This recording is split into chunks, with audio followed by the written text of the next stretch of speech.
By the way, doesn't somebody owe me chocolate or something like that? I remember at the Warden's Forum, there was some promises. Who was that? Mr. Mackey's got it. Oh, Councillor Mack. I believe, Warden, I said I'd bring you something from the Williamsford Pie Company. There you go. Looking forward. Thanks for the reminder. I don't forget treats. Anyways, I'd like to call this meeting to order. Is there any declaration of pecuniary interest? Seeing none, we'll proceed. Business arising from the minutes. That notice of motion by Council Weber and when the item number without get some knowledge. Marilyn West Moyes, pronouncing your name? Moyes. Davenport.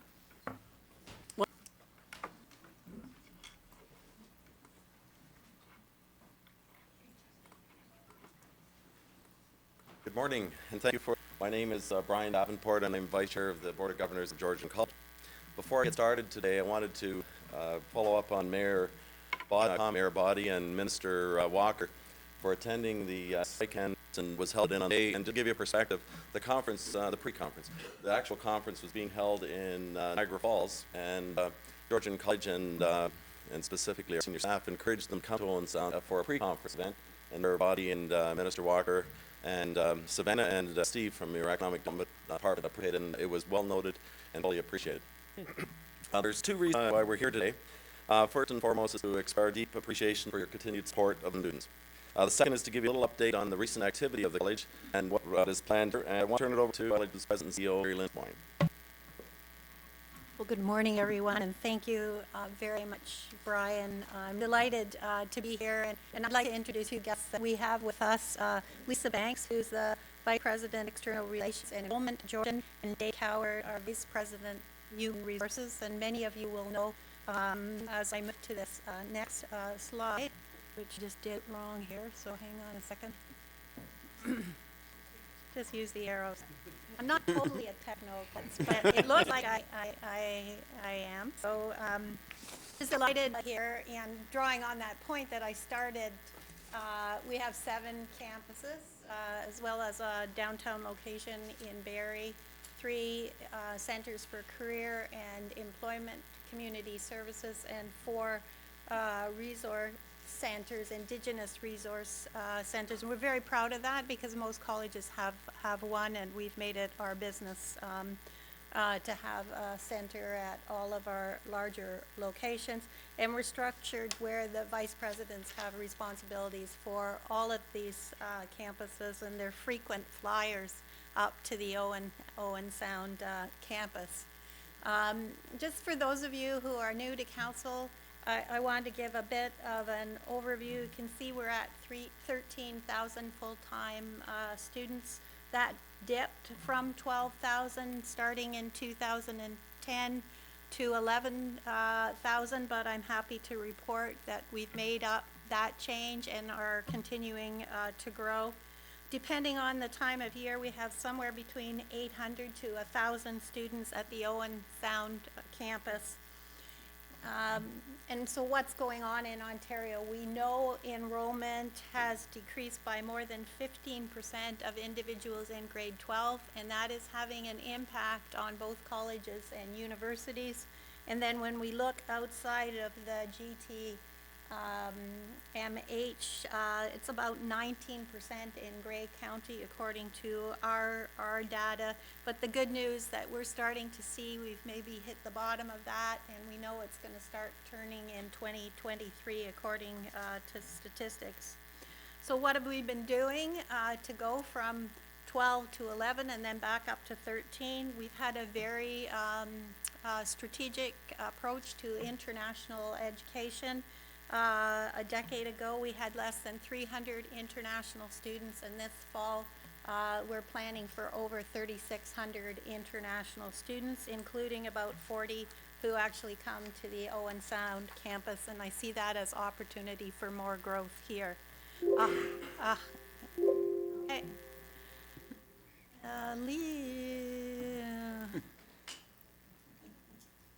Okay, I got it, Lisa. 130 programs. So basically we like to see you know, no matter whether you're interested in a one-year certificate or a four-year degree, we have something to suit just about every interest, passion, career, or goal with over 130 market-driven programs. And here are the programs that we're offering at the Owen Sound campus. I would like to be able to tell you we're big on online, but you'll understand that we have a broadband issue in Simcoe and Grey County once you leave the urban areas. So we have not moved as aggressively as some institutions have on online. And I'm proud to join your warden on the SWIFT board. So I have a real serious work motivation because I believe our population deserves access to all the benefits, and education is one of them. So you can see from this slide that these are the programs we offer here. Some of it is available online, and some students do access some of that information. Through the work with the county and the city of Owen Sound and employers, we're proud of some additional apprenticeship activity, and you may have heard that we have a new 34-week pre-apprenticeship program to help train more skilled workers, get them interested in the apprenticeship field across Grey Bruce. This just astounded me. The demand for this program, 20 seats, 400 individuals applied to the 20 seats, and because a major highlight is that there was a confirmed 12-week pay field with Bruce Power site. So we know there's a way to encourage more people into the apprenticeship area, and we'll see how that pilot program goes. We've had the approval of 5 new apprenticeship programs because of the growth at the Bruce and a few other employers urging. So we'll launch educational assistance this fall, an electrician program as well, and then in 2021, millwright and hairstyle to follow that. And at the request of the Bruce, we've just had approval for a Boilermaker. We haven't got funding to run it yet. The government does that in 2 stages with us.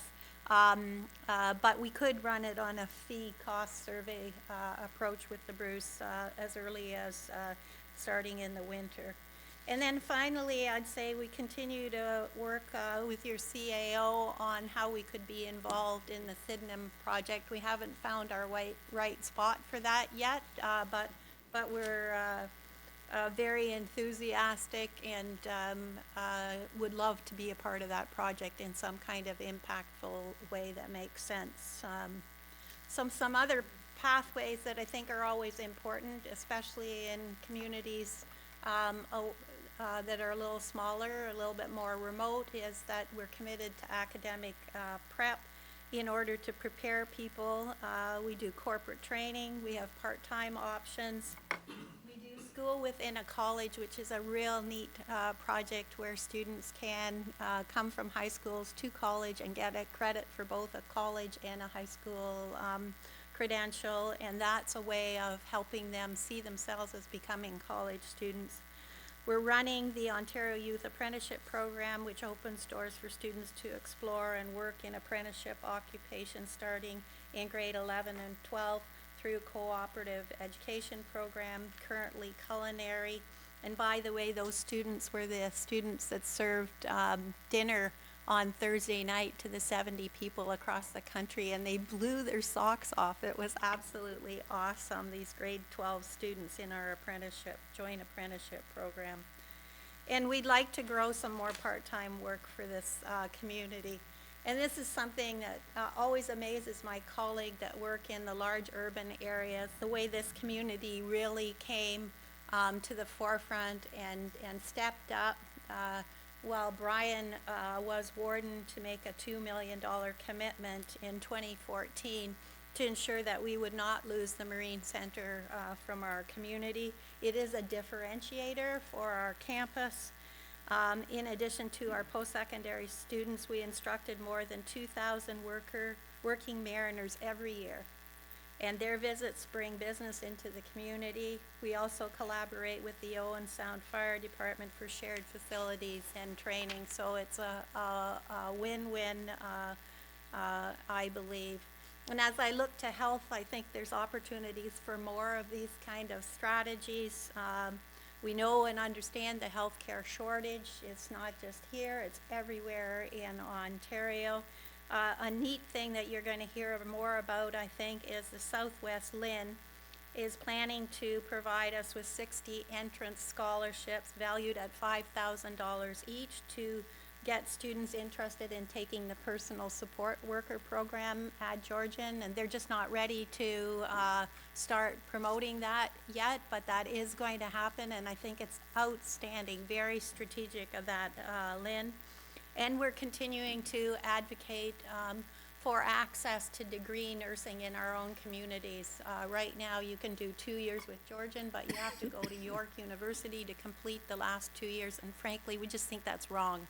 That is not a student-centered approach, and honestly, we know we lose talent to the GTA as a result of that, and we have the same healthcare needs as the rest of Ontario.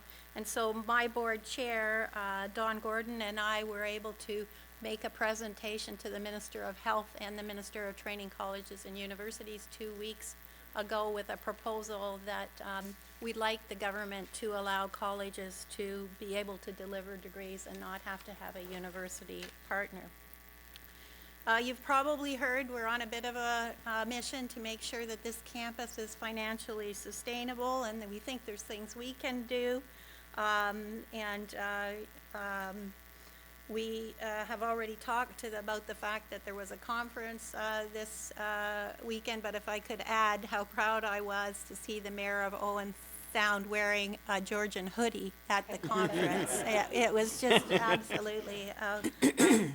And as has been mentioned, Savannah and Steve were very engaged and great partners in that. And I think there's more that we need to start looking about in how we work on the economic development file together, and that really came out in this particular conference, as well as transportation and international students. So I'm just about done here. I've probably gone over my 10 minutes, Warden. I apologize for that. I just want to reinforce one of our differentiators. We are Ontario's leader in co-op education.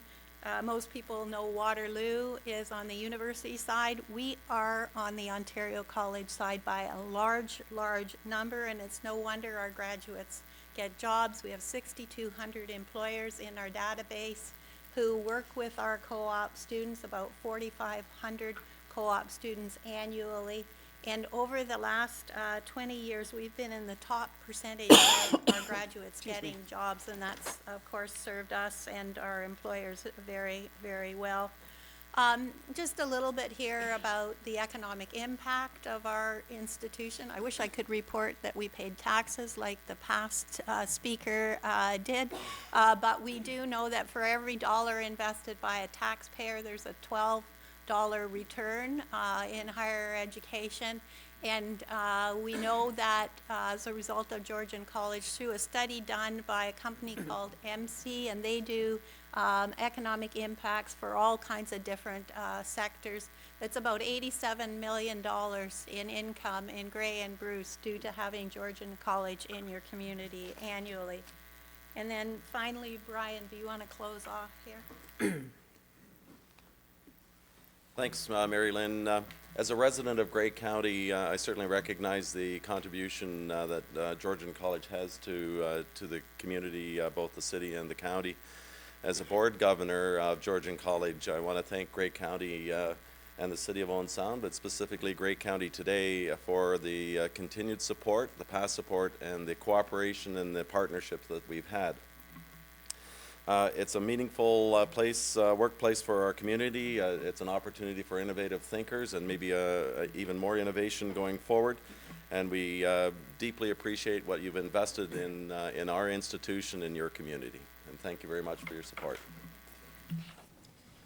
Well, thank you very much for that presentation, Mary Lynn, but there might be questions. Just hold on. Are there any questions? Councillor McQueen. Well, thank you, Mr. Ward, County Council, and to our presenters today. Thank you very much for the presentation. And know Georgian College has been quite a staple in our community in the sense of supporting a lot of our students and young people, and also from seniors too, in the sense of getting upgraded and stuff like that, or middle. Maybe I'll just leave that part out. But I will say that certainly it's encouraging to hear from the enrollment of increasing PSW opportunities there. I know that is, I just heard today on the way up, Bruce County is talking about the shortage of PSWs. I know we have concerns and issues around attracting PSWs across the province. We know that's a problem. Certainly the apprenticeship program, I know we're in a very deficit situation on apprenticeships and in trades that we have in the sense of area. Especially around the Blue Mountains, they can't get enough trades and stuff like that. So I have actually 2 boys that are already signed up in the trades. One's taking electrical, and the other one just signed up now as mechanical. And my oldest boy, he's attending Georgian College right this week, started in Midland, taking his electrical. So I wasn't sure that you had, it's offered here in Owen Sound, but fall. probably limited. Starting in the fall. So maybe he could get on Hard for his them to transfer. The whole apprenticeship system needs to be removed, but if he wants to transfer, call my office and I'll try and help him. 'Cause it's very difficult to make it happen, yeah. But anyway, Well, that- anybody that wants that, call my office. It's not easy for it to happen. Thanks for Georgian College for being out there to be able the ability to offer those programs to those people. So, thank you. Councillor Klumpus. Thanks very much, Mr. Warden, and thank you so much for that presentation. It's always exciting to hear what's happening in the education field. It's just so intrinsic to whole life and everything that we're trying to do here to see the cooperative programs and the ways that you are reaching out to the community and trying to deal with some of the issues that we have. And I'm speaking specifically of our PSW workers and those cooperative programs that you're putting into place. Interested to know about the huge increase in foreign students that you've attracted. That's a phenomenal number. You must have a dedicated program to that. And I'm just wondering how you house these people and how you reach out to them and what kind of a system do you have in place for, because there'll be challenges for that, of course, as well, wherever they're staying. Yeah, well, there's 3 vital factors to being successful in recruiting international students. First is that you have to have the right programs. We have a huge machine, by the way, that we've grown internally, but we also employ people in 85 different countries to help us. And by the way, not alone in this, this is a trend going on in higher education. We're probably about 40% of our enrollment is international now overall. Most colleges are between 30 and 40%, and most universities are about to hit 30%. So this is a great phenomena that's going on because we have shortages of employees in our communities. So I want to talk about housing. Affordable housing is an issue. We've been talking with the county about that and the city of Owen Sound, and quite frankly, we haven't worked that out for this community, and that's why we haven't got the same percentage here. That's number one. And transportation is another huge issue for us. Recruiting students who want to come and get a job, it's absolutely vital for them. The motivation for an international student is come to Canada, spend 2 years or 3 years or 4 years in a program, and then you can work the equal number of years on a temporary work visa. And if you're successful, then your employer will help you towards immigration. We need this. We need these people to drive our economy. And so we've begun some discussions, and we need to get creative because I can't see a quick bus solution towards getting students to their jobs. It's unrealistic that an international student is going to have a vehicle to drive. But we could move out and have maybe different kinds of ideas on how we could some of it. So affordable housing, right programs, and as I said, transportation to employment. We've been creative in Collingwood, in the hospitality industry, and I think we can be creative here, and we're just going to put our heads to it. We are in process of looking for an executive director of our campus, and that will be one of their priorities, to turn their heads to how we can do that. And then I'll just make one last bite. That's our part. I'm going to say we've got to figure out how our communities will help them stick in our communities and not go to the GTA, because if we train them up here and they'll just go to the GTA, that's not really going to be a solution to our long-term sustainability piece. So I should have said, I guess there's four parts in that. Hire them after they graduate. Councillor Clumpus? Just a quick follow-up, if I can add to your last point, are there any statistics with regard to retention of those students once they come into our area? Not really anecdotal at this point, but we've made a commitment to turn our heads to that particular factor. So really, the growth has been in the last 4 or 5 years, and we were kind of focused on growing it, and now we've really got to get to measuring it. So the province is going to help us with that a little bit as a system, but it's important. Councillor Keithney? Thank you, Mr. Warden, and really appreciate the presentation. Thank you so much. I just wondered, perhaps Brian and Marianne, you're aware, but for councillors who may not be, down at the Oakwood Resort near Grand Bend, they have a partnership with Fanshawe College with international students, and they brought in 18 or 20 international students who are housed at the Oakwood Resort, and they are taught culinary and hospitality right at the resort, which solves the problem of transportation and so on. I just wondered if that was anything Georgian might look at. We have, we'll this fall have 80 hospitality management students, not culinary students, at the Collingwood campus, and they're living at either Blue Mountain or Living Waters, and they were all pre-interviewed before they left country, had jobs, and had a place to live. So those unique partnerships are I think really one of the creative ways to start moving, and you have to have enough of a need for a critical mass to make something like that to work. Yeah, so it's a great idea. Mm-hmm. Councillor Bar- Thank you, Mr. Warden. I just want to congratulate Georgian College on being among the 26 Ontario colleges, I say 26 public Ontario colleges, because I understand there are over 300 private ones. And I want to tell you, for members of the public that may be listening, many of those private colleges exist in upper floors of strip malls and places like that, do take in hundreds and hundreds of foreign students who are duped, quite frankly. So I congratulate Georgian College on your work at all your campuses, and I think that the growth and sustainability of the Owen Sound campus is a foregone conclusion with your hard work. Yeah, thanks. Really appreciate that, and just just because I work in the sector, there are lots of private colleges that do an outstanding job.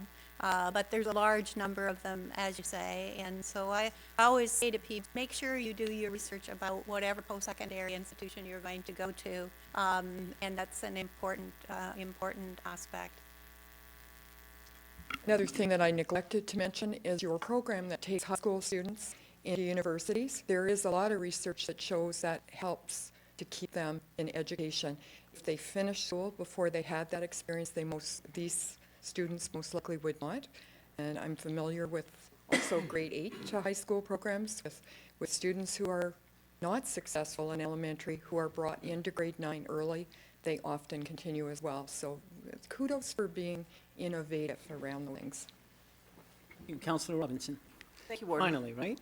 No worries. Thank you, Warden. And thank you, Mary Lynn and Brian, for a very significant presentation. Really appreciate it. I really take a look at your program offerings, and they're across the board. You've selected them to the interest of people in the area and also drawing upon internationally, which is very well done. One of the questions I have, it's an outstanding question, and that is, would Georgian College ever consider an MBA program? So rather than going to a GTA or an online university, is there an opportunity to have that homegrown? We are only allowed to deliver 10 degrees ourselves. That's legislated currently by the provincial government, and we have 8. And my aspiration is that nursing will be number 9. Colleges do not have authority within our current act to do any kind of master's programs. However, we have struck a partnership with Lake, and we are doing 4 additional degrees with them now. And they are exploring some kind of an MBA program that they're looking at, and I think that probably will have an online component. And one of the strategies for that is that people that want to take it could go to either our campus or Tim Hortons site here. Sorry, it's just a joke. I mean, right now I heard someone in the legislature say if you don't have broadband to take a course, you could go to the nearest Tim Hortons. And, you know, we really do need to start using technology differently. It doesn't feel the same if you can't bring it right into your home, but, you know, we have to just be creative, right, and resourceful and innovative, and so we would do that through a partner. And the last is we're working with Lakehead middle management program that would be delivered from workforce development. So we're seeing that throughout Simcoe and Gray, that if you're in middle man, have the network in your communities maybe that you need in order to continue to develop your middle management skills. So it's something we're interested in, Christine, as well. Thanks for that question. Thank you. And just to follow up on a couple of points that you counsel, we really do have, I think, a great relationship with Georgian College and so much opportunity to expand and enhance that going forward into the future. With regard to the transportation piece, I can tell council that we're making plans to have someone here at the county to help us move forward with the provincial grant that we received on transportation. And one of the pieces that person will be focused on is, you know, speaking directly and sorting out exactly how we can operationalize addressing those transportation issues that you mentioned. I think council, you heard at our previous meeting about the settlement services application that we've put forward. So we are, you know, working actively to try and enhance those services and make them available, extend their reach. So looking forward to that into the future. And I think the last thing I thought was Scott Dunn provided an article on May 2nd in the Sun-Times that talked about a couple that had immigrated to this area and came here shortly after moving to Toronto, not good English skills, not a lot of experience, worked hard. But one of the things that has happened, he's now starting his own business, but his wife came here with grade 5 education and no English. She just passed the entrance exam to get into Georgian College so that she can start in the fall. And I think that's so wonderful. I would not have that opportunity if this campus wasn't here. So it's so important that you're thriving. Thanks. There you have it. More good news. Thank you very much for that presentation. Very interesting indeed. Next, we have Grace Sauble Conservation Authority. They're not here as yet. If they aren't, we'll proceed and wait for them to arrive. Maybe ask Wendy if they need time. I don't know if they're all here yet. We can, yeah, wait a little bit. It's okay. We will move on with other agenda items, and we'll wait for your full team to arrive if you'd like. That would be lovely, thank you. Our chair has not yet arrived. Okay, no problem. It was supposed to be 10:45 in any case, so they're not late. Okay, so let's turn on to item number 5, looking for items during separate discussion. Is there any in the list on the consent agenda, item 6? Seeing none. Somebody waved their hand there. There you go. Okay, then I'll look for a mover to approve the consent agenda as presented. Councillor Robinson, seconded by Councillor Boddy. Any discussion? All those in favor? Any opposed? That's carried. Thank you very much. Sorry? Yeah, why don't we take a short break, 5-10 minutes most, and we'll reconvene.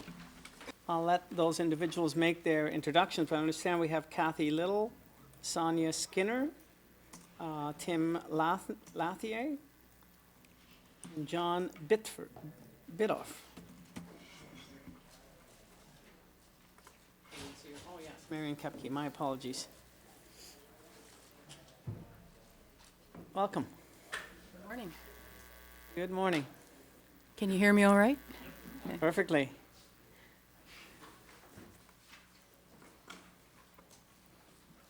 Well, thank you very much for having us speak this morning. And good morning, Warden Hicks. Good morning, members of County Council and staff. I'm Kathy Little. I was here exactly 1 month ago being sworn in as a county councillor, but I see Councillor Desai is standing in for me this morning. That's good.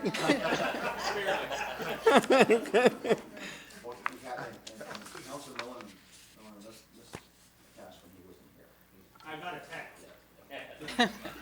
Right. I got wind of that.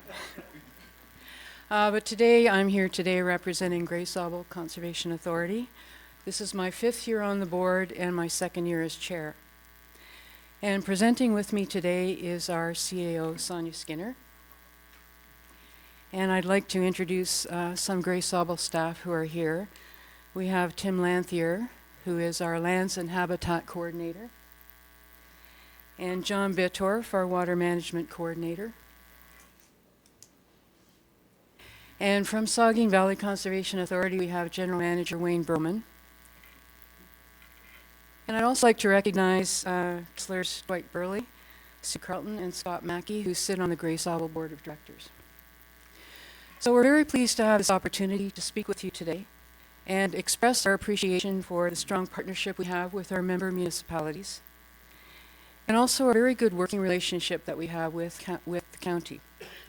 And we're also grateful for County Council support of Conservation Authority, continuation of Conservation Authority commenting on natural heritage. The reason we're here this morning, it's still morning. I know I'm late, but I guess it's still morning. Yes. Is to speak with you about resets to funding to conservation authorities, as well as proposed legislative changes to the Conservation Authorities Act, which directly affect not only Saugeen Valley, Grey Sauble, and Nottawasaga Valley, but also have potential to significantly impact our municipalities. We do understand that conservation authorities are not alone in having to deal with cuts to funding and policy change. Bill 108, for example, which was announced last Thursday, affects us. We do not and we cannot forget our partners as we face these challenges. And where our interests and responsibility lie, we need to find ways to work together in these uncertain times. Grey Sauble welcomes the opportunity to provide assistance with the county's proposed climate change plan. Also of immediate shared concern are flood control and drinking water source protection. And I'm going to turn things over to Sonia now to speak to those. Thank you, Kathy.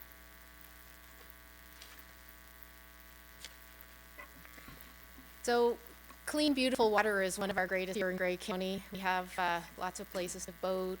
People are attracted for tourism, for development, for fishing.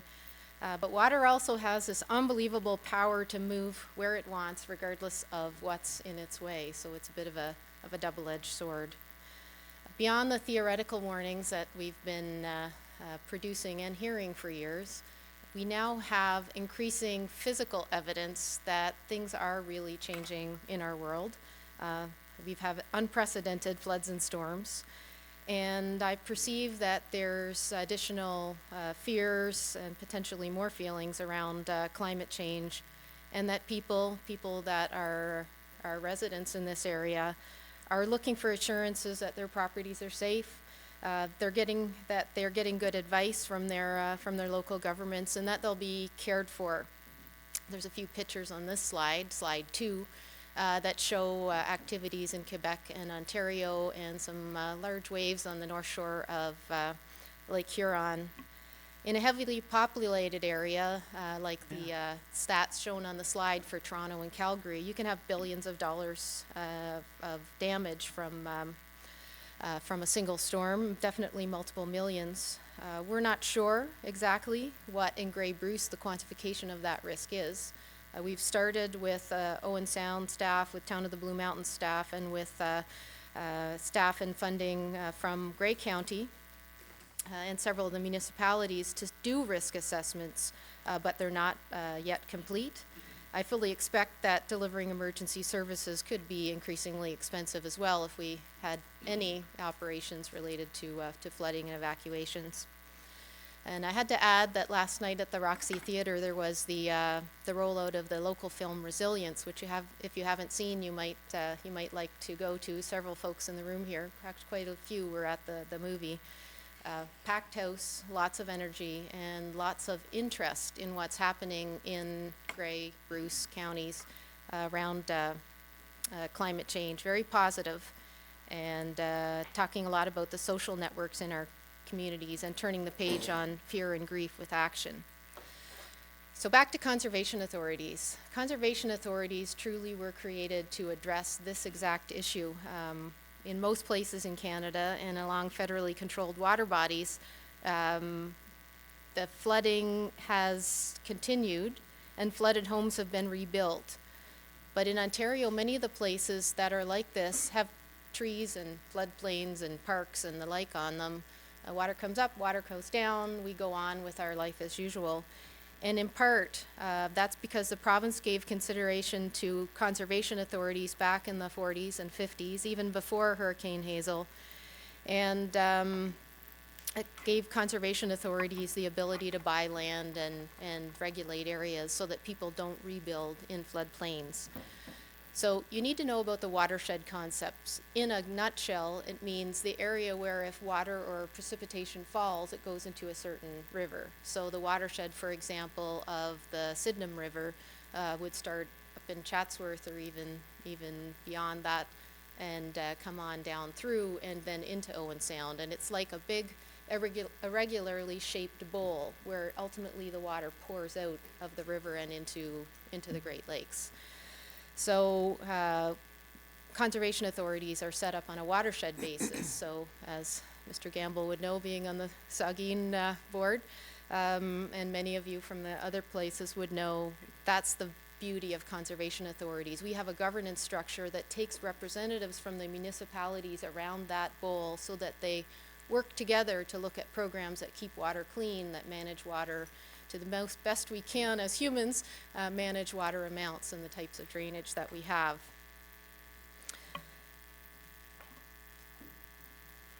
On slide 3, now you'll see that a little bit about what conservation authorities do to protect people and property.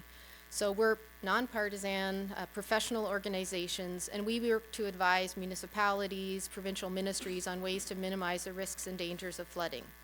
First off, we monitor flood water levels, and we do that on a real-time basis, and we do complex predictions. It might sound easy, but if you want to know how high the water's actually going to get and at what time it's going to reach that peak, you need to know a lot about the landscape, how much snow there is, how wet the soil is, how close the snow is to melting, how high the groundwater is. So John Bidorf, who's here with our group, does that type of predictions.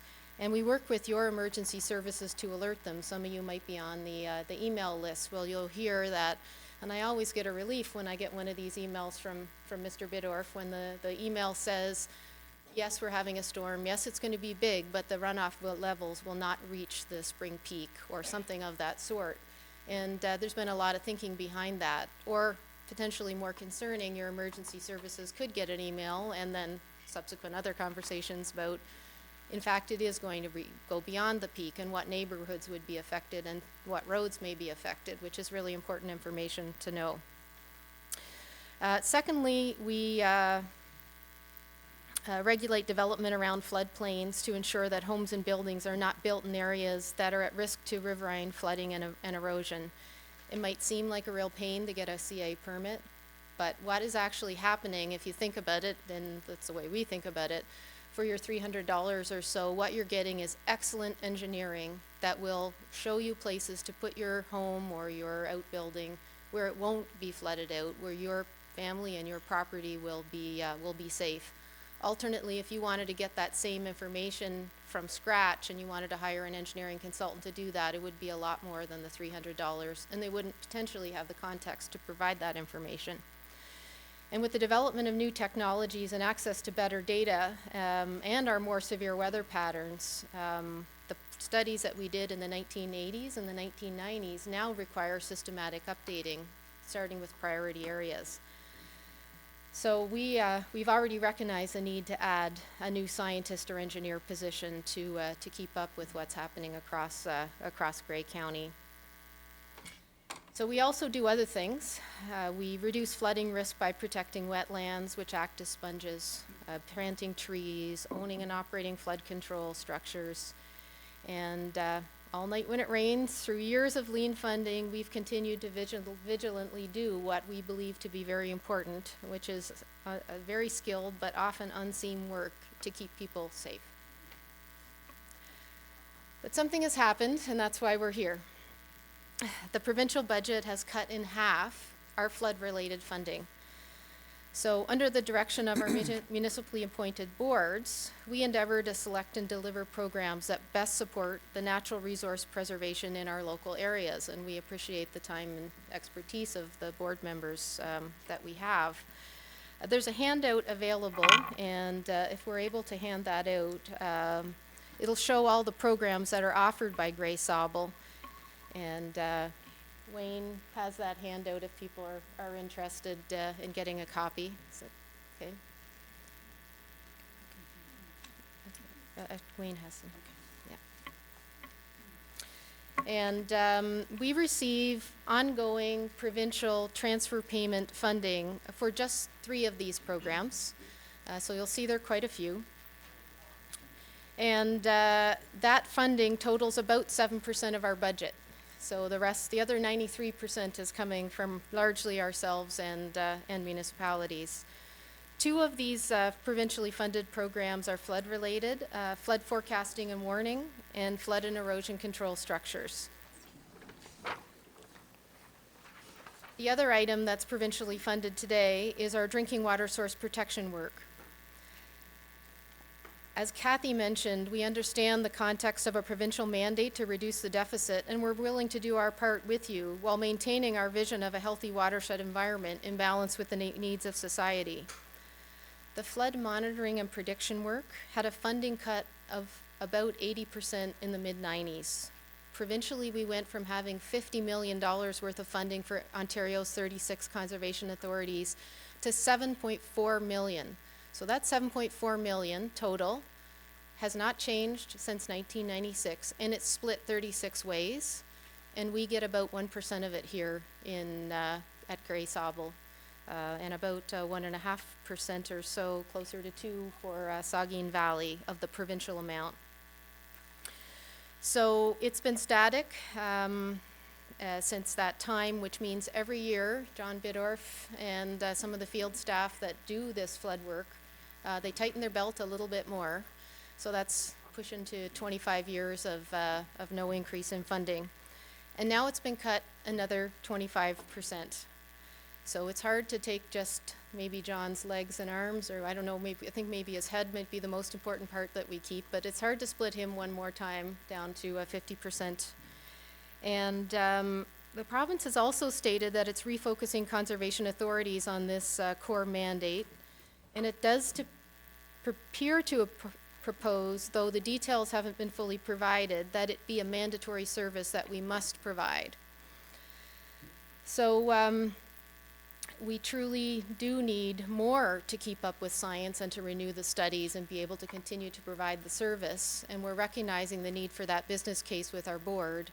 And now we've also been set back an additional, in our case, $35,000. I think it's important here to highlight the provincial perception. So the Ministry of Natural Resources is a ministry that is our parent ministry for the flooding side. And this is a recent statement from the minister. And about halfway down it starts, on average, provincial funding accounts for less than 10% of a conservation authority's budget. This action will not interfere with the core programs that conservation authorities are mandated to provide and Ontarians depend on. And I think that this is saying we already fund you so little, it won't matter if we fund you less. And for us, $35,000 is quite a bit of money. Our foundation is a wonderful foundation. They help us to raise money. We'd be really lucky if they could raise $35,000 in a year. The funding, if we don't, are not able to replace it, we would have to take it from children's education, from our recreation dams, maintaining mill dam, for example, from utility testing or more. And this cut is not meaningful on a provincial basis. The half of the $7.4 million being cut to the 100th of 1% of the provincial budget, where it would have key impacts here locally if we're not able to provide the service. The business case to continue to do the work is very strong, even if you look at the costs that we were talking about for flooding and for emergency services earlier. And we believe that it's good advice to any government, regardless of any political stripes or any bents, that this is the time to shore up communities before disaster strikes, and that this modest investment work is good advice and good advice to continue. with the investment provincially in conservation authorities. There are some other provincial cuts I'll just touch on. 50 million tree planting subsidy was eliminated. That means people who are trying to, for example, plant a woodlot in marginal land or to plant some trees along a stream will pay about twice as much as they had previously. It also means that some of the small profits that we had received from tree planting and reinvested in things like the Children's Forest Festival may not be available. Summer staff, university staff that we'd done experience programs with to understand our clean water testing is no longer available. And we had about $60,000 over several years earmarked for Georgian Bay shoreline study to try to understand what happens when people start to develop the beachfronts, what that really means for us. That's also been pulled back. It's not clear if there are any further cuts coming that will affect CAs. Also, despite extensive consultation and a 2017 update of the Conservation Authorities Act that was supported by all parties, the province has put out 2 Environmental Registry of Ontario proposals for changing legislation. One is about permitting the development near water. We don't have big concerns with that one. It's reasonable approaches to the information that we have available. However, there is a second. It's called Modernizing Conservation Authority Operations, and the number is given on this slide. And at first blush, it seems okay to focus conservation authorities on 3 reasonable sounding topics, even if we're not sure of their complete definitions. Natural hazard protection, sounds important, and it is. Conservation authority owned lands, so to manage CA's lands, and drinking water source protection. No problem, those are good things for CAs to be due. However, it means that all the other programs would not be core. And this is really the real reason that we provided the handout today. If you look at the colored graphic on the one side, there's 2 blue arrows that would show the programs that CAs, Saugeen and ourselves, although this is a Gray Sauble specific document, would potentially no longer be included. And so what that means is that our municipally appointed board of directors couldn't set a municipal levy for this work. Our municipal levies are a relatively small percentage in the small, very small single digits of a local municipality's overall budget. And it would mean that all 29 of the Conservation Authority staff, all our expertise mapping, 30,000 acres of tax-paying lands that are available across the municipalities would potentially no longer be available. You'll see in the budget breakdown that our self-generated income leverages each municipal dollar by over 2 to 1. So then we would need agreements with all local municipalities for other dams, children's programs, as I had mentioned, stewardship. But water doesn't respect municipal boundaries. When that Beaver River comes from Grey Highlands and heads on down into Town of the Blue Mountains, the programs that are in one for conservation purposes will make a difference to the other, which is why the board perspective and governance is so important. And this particular change would have no impact on the provincial budget. This is really about how conservation authorities can act going forward. And the province is specifically asking for input on this proposed change. And we hope that you will support the current approach with the governance that's provided by our conservation authority boards. Finally, we need your support. We think our work is unique, worthwhile. It's not done by others. That threats to the health of the watershed, forests, wetlands, and shorelines are real, and they are threats to our lifestyles and livelihoods, and protection and preservation of this region's beautiful natural resources is real and consequential and worth decisions at this level. If funding is redirected, our programs will be impacted. It's unsustainable to fund a public safety program from our limited conservation reserves, and it looks a lot like these decisions will download funding and responsibilities and additional bureaucracy to our local municipal governments. And now is the time to provide feedback, as the province has requested through this ERO, with the deadline of May 20th. And as a final note, just late last week, Bill 108 sets the stage for drinking water source protection to be a leviable expense and a mandatory program of conservation authorities, which seems to say that they're expecting municipalities to also pay for that program, which had formerly been a provincially supported program. Thank you. I'm going to turn it back to Kathy to talk about the proposed motion. Thank you, Sonia. So we do recognize that later on the agenda today is a planning report with recommendation with respect to the Conservation Authority Act changes. But we respectfully go forward and submit to you our motion for consideration, having the support of both the Board of Grey Sauble and Saugeen Valley to do so. There are a number of whereas clauses. I don't propose to read them all, but they do refer back to the content of what Sonia has just mentioned to you. I think there is one clause that is important to note, though, and that's Clause 5. Recognizing that there is a provincial role in this, and it seems to be that they're withdrawing from that provincial responsibility, whereas there is a provincial role in province-wide flood risks reduction and emergency management, and investments in prevention can potentially avoid or reduce losses to life and major expenditures during and after an emergency.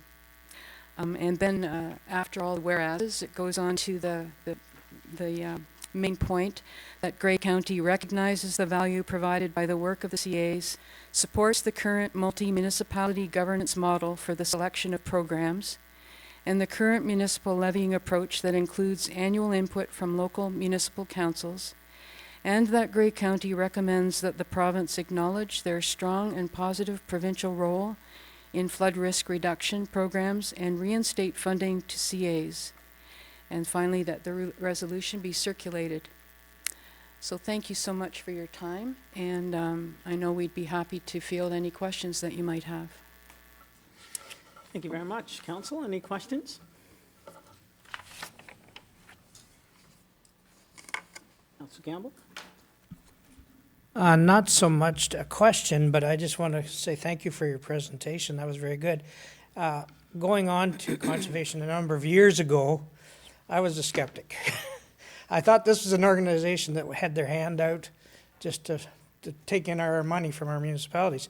But I soon learned that wasn't the case. And I commend, I know last year, 2 years ago, in Williamsford, where I live, we had quite an epidemic that was handled well, and we appreciate that. So thank you. Anyone else? Councilor Bartnicki. Through you, Mr. Warden, a question. Do you plan to be approaching individual municipalities as well as Grey County to support a similar resolution? Yes, we have a proposed resolution. I believe that's been forwarded to the individual councils to amend as they wish, or to approve as proposed. So there are a few councils in our watershed that have already done so. Grey Highlands is one. South Bruce Peninsula, which is not in Grey County, but they are in our watershed. Chatsworth? No. There were a few, and I'm just not quite sure who they were, but yes, that has been circulated. And I believe, is it in the resolution? Or the one that's proposed? Anyway, if you have not received it, we have to resend it. Councilor Robinson.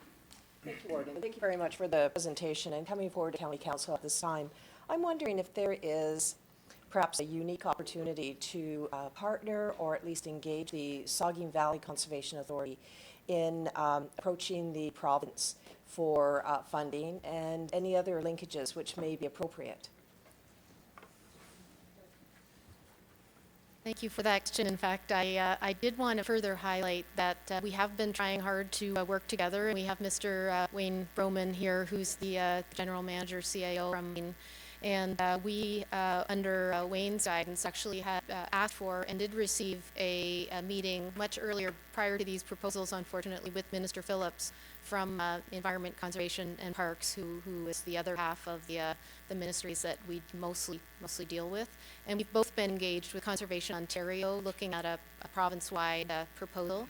And then just, I think it was yesterday, the day before, Saugeen Valley's board of directors also endorsed this motion. So had that been able to happen a little earlier, we would have had double branding on this deck as well. So we're working very closely together, and thank you for giving us the opportunity to talk about that. Councilor Mackey? Thanks, Mr. Warden. Thanks, Sonia, for the presentation. Kathy, for being here, and for all the staff.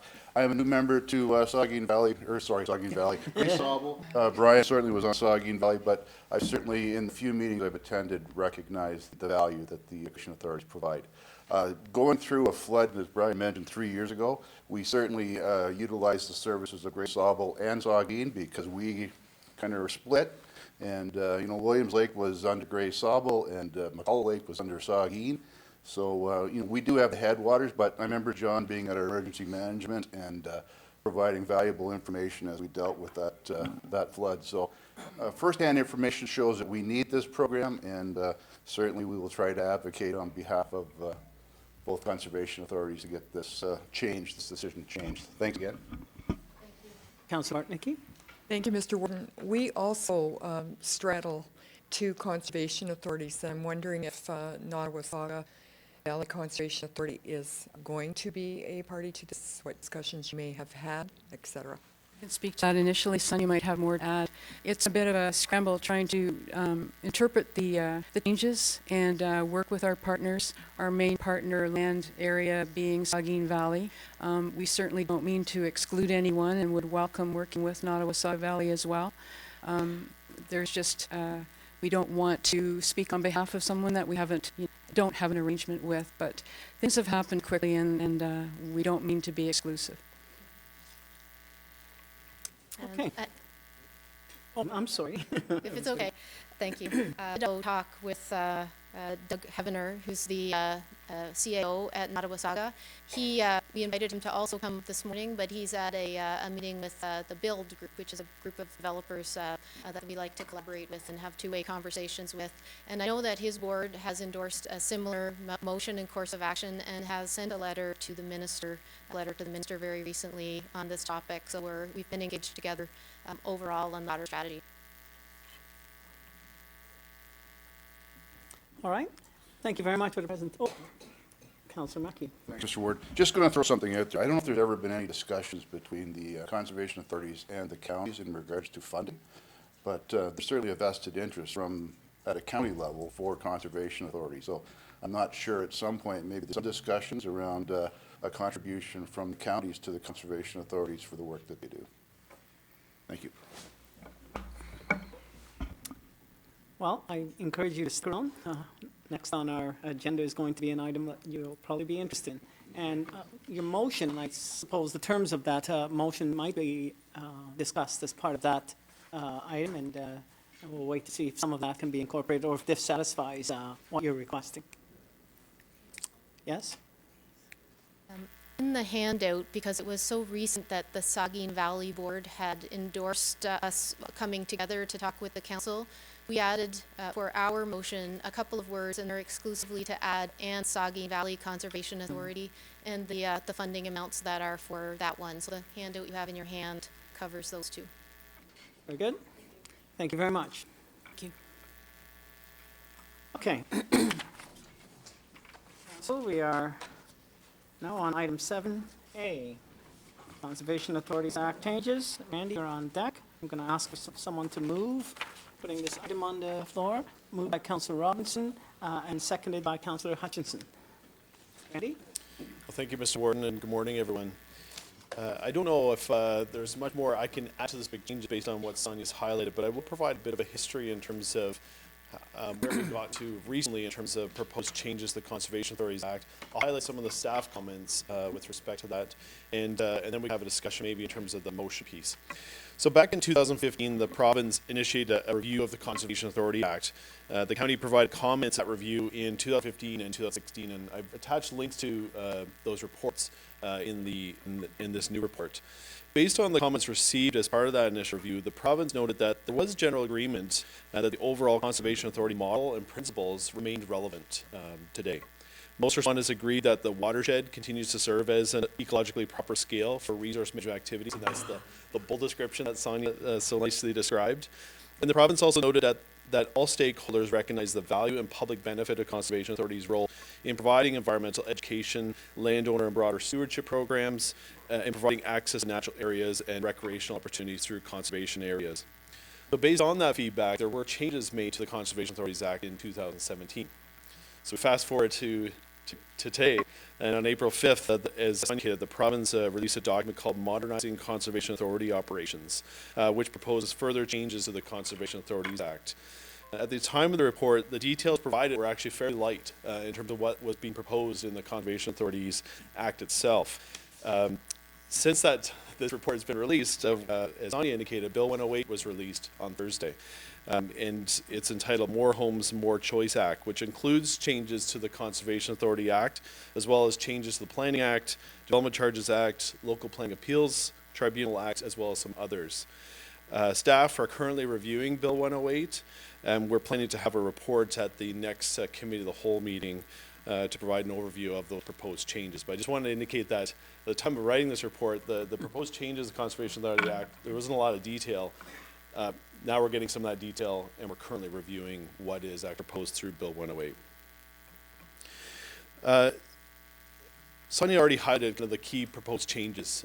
So introducing a new concept of Conservation Authority, what's called core services, which include programs and services related to natural hazard risks, land management and conservation authority, lands owned or controlled by the authority, source water protection under the Clean Water Act, and other CA responsibilities under legislation which will be prescribed through regulation.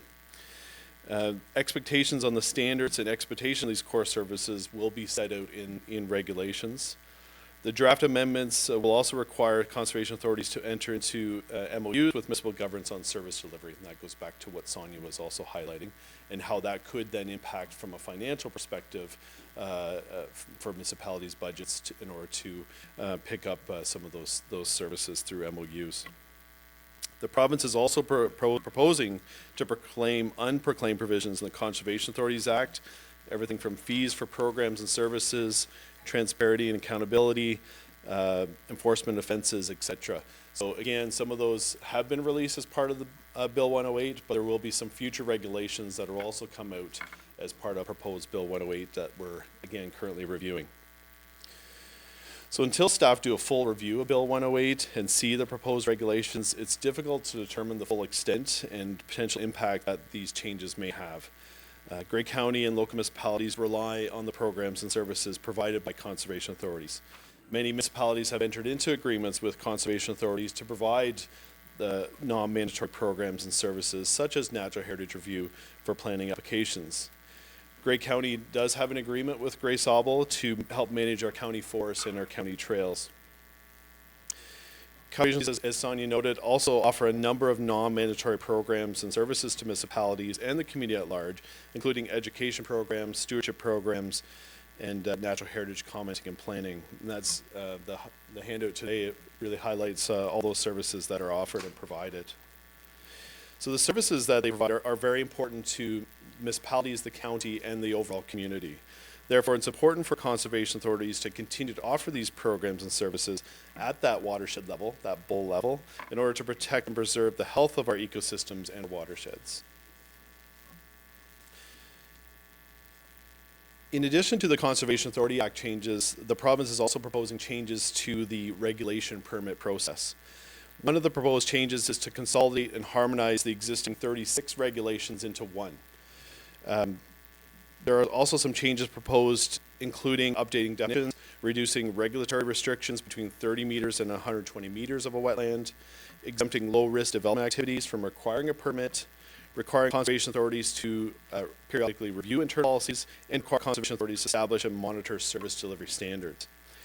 County staff generally have no concerns with the proposed changes to the regulations. In fact, some of the changes are quite positive, and I think Sonia mentioned that upon their review, they also see some of those changes and generally have no concerns. Consolidating the 36 into one will help to provide clarity and consistency across the different conservation authorities. It'll also make it easier for municipalities and developers to deal with one regulation as opposed to 36 different ones. With respect to the reduction in regulatory restrictions between 30 meters and 120 meters of wind, again, we generally have no objections. There are certain circumstances with conservation authorities with setbacks today. Those are typically reviewed on a case-by-case basis, and so our recommendation is that it's important to have to consider these reductions, but to continue to look at it on a case-by-case basis, see if they can be supported from a technical and science-based perspective. The exempting low-risk development activities from requiring a permit, we see this as also being beneficial for municipalities and landowners, especially as it relates to municipal drains. If certain activities are exempted, it may be beneficial to have conservation authorities provide some education, including best practices for how undertaking these low-risk activities can ensure that there will be no potential impacts when we're doing municipal drain work, for example.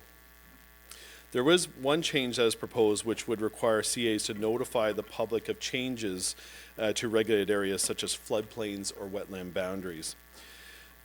Although staff see merit in notifying the public of mapping changes, of course, to be transparent, we see this as a change that could result in duplication of efforts. As most council know, through our official plans and zoning bylaws, we introduced some of the hazard area mapping in our zoning and official plans. So we don't want to duplicate any notification requirements if we're already capturing it through a Planning Act process. So we provided comments in there to ensure that the requirements that conservation authorities have to inform people about their changes to the regulation area don't duplicate what municipalities are already doing through other processes.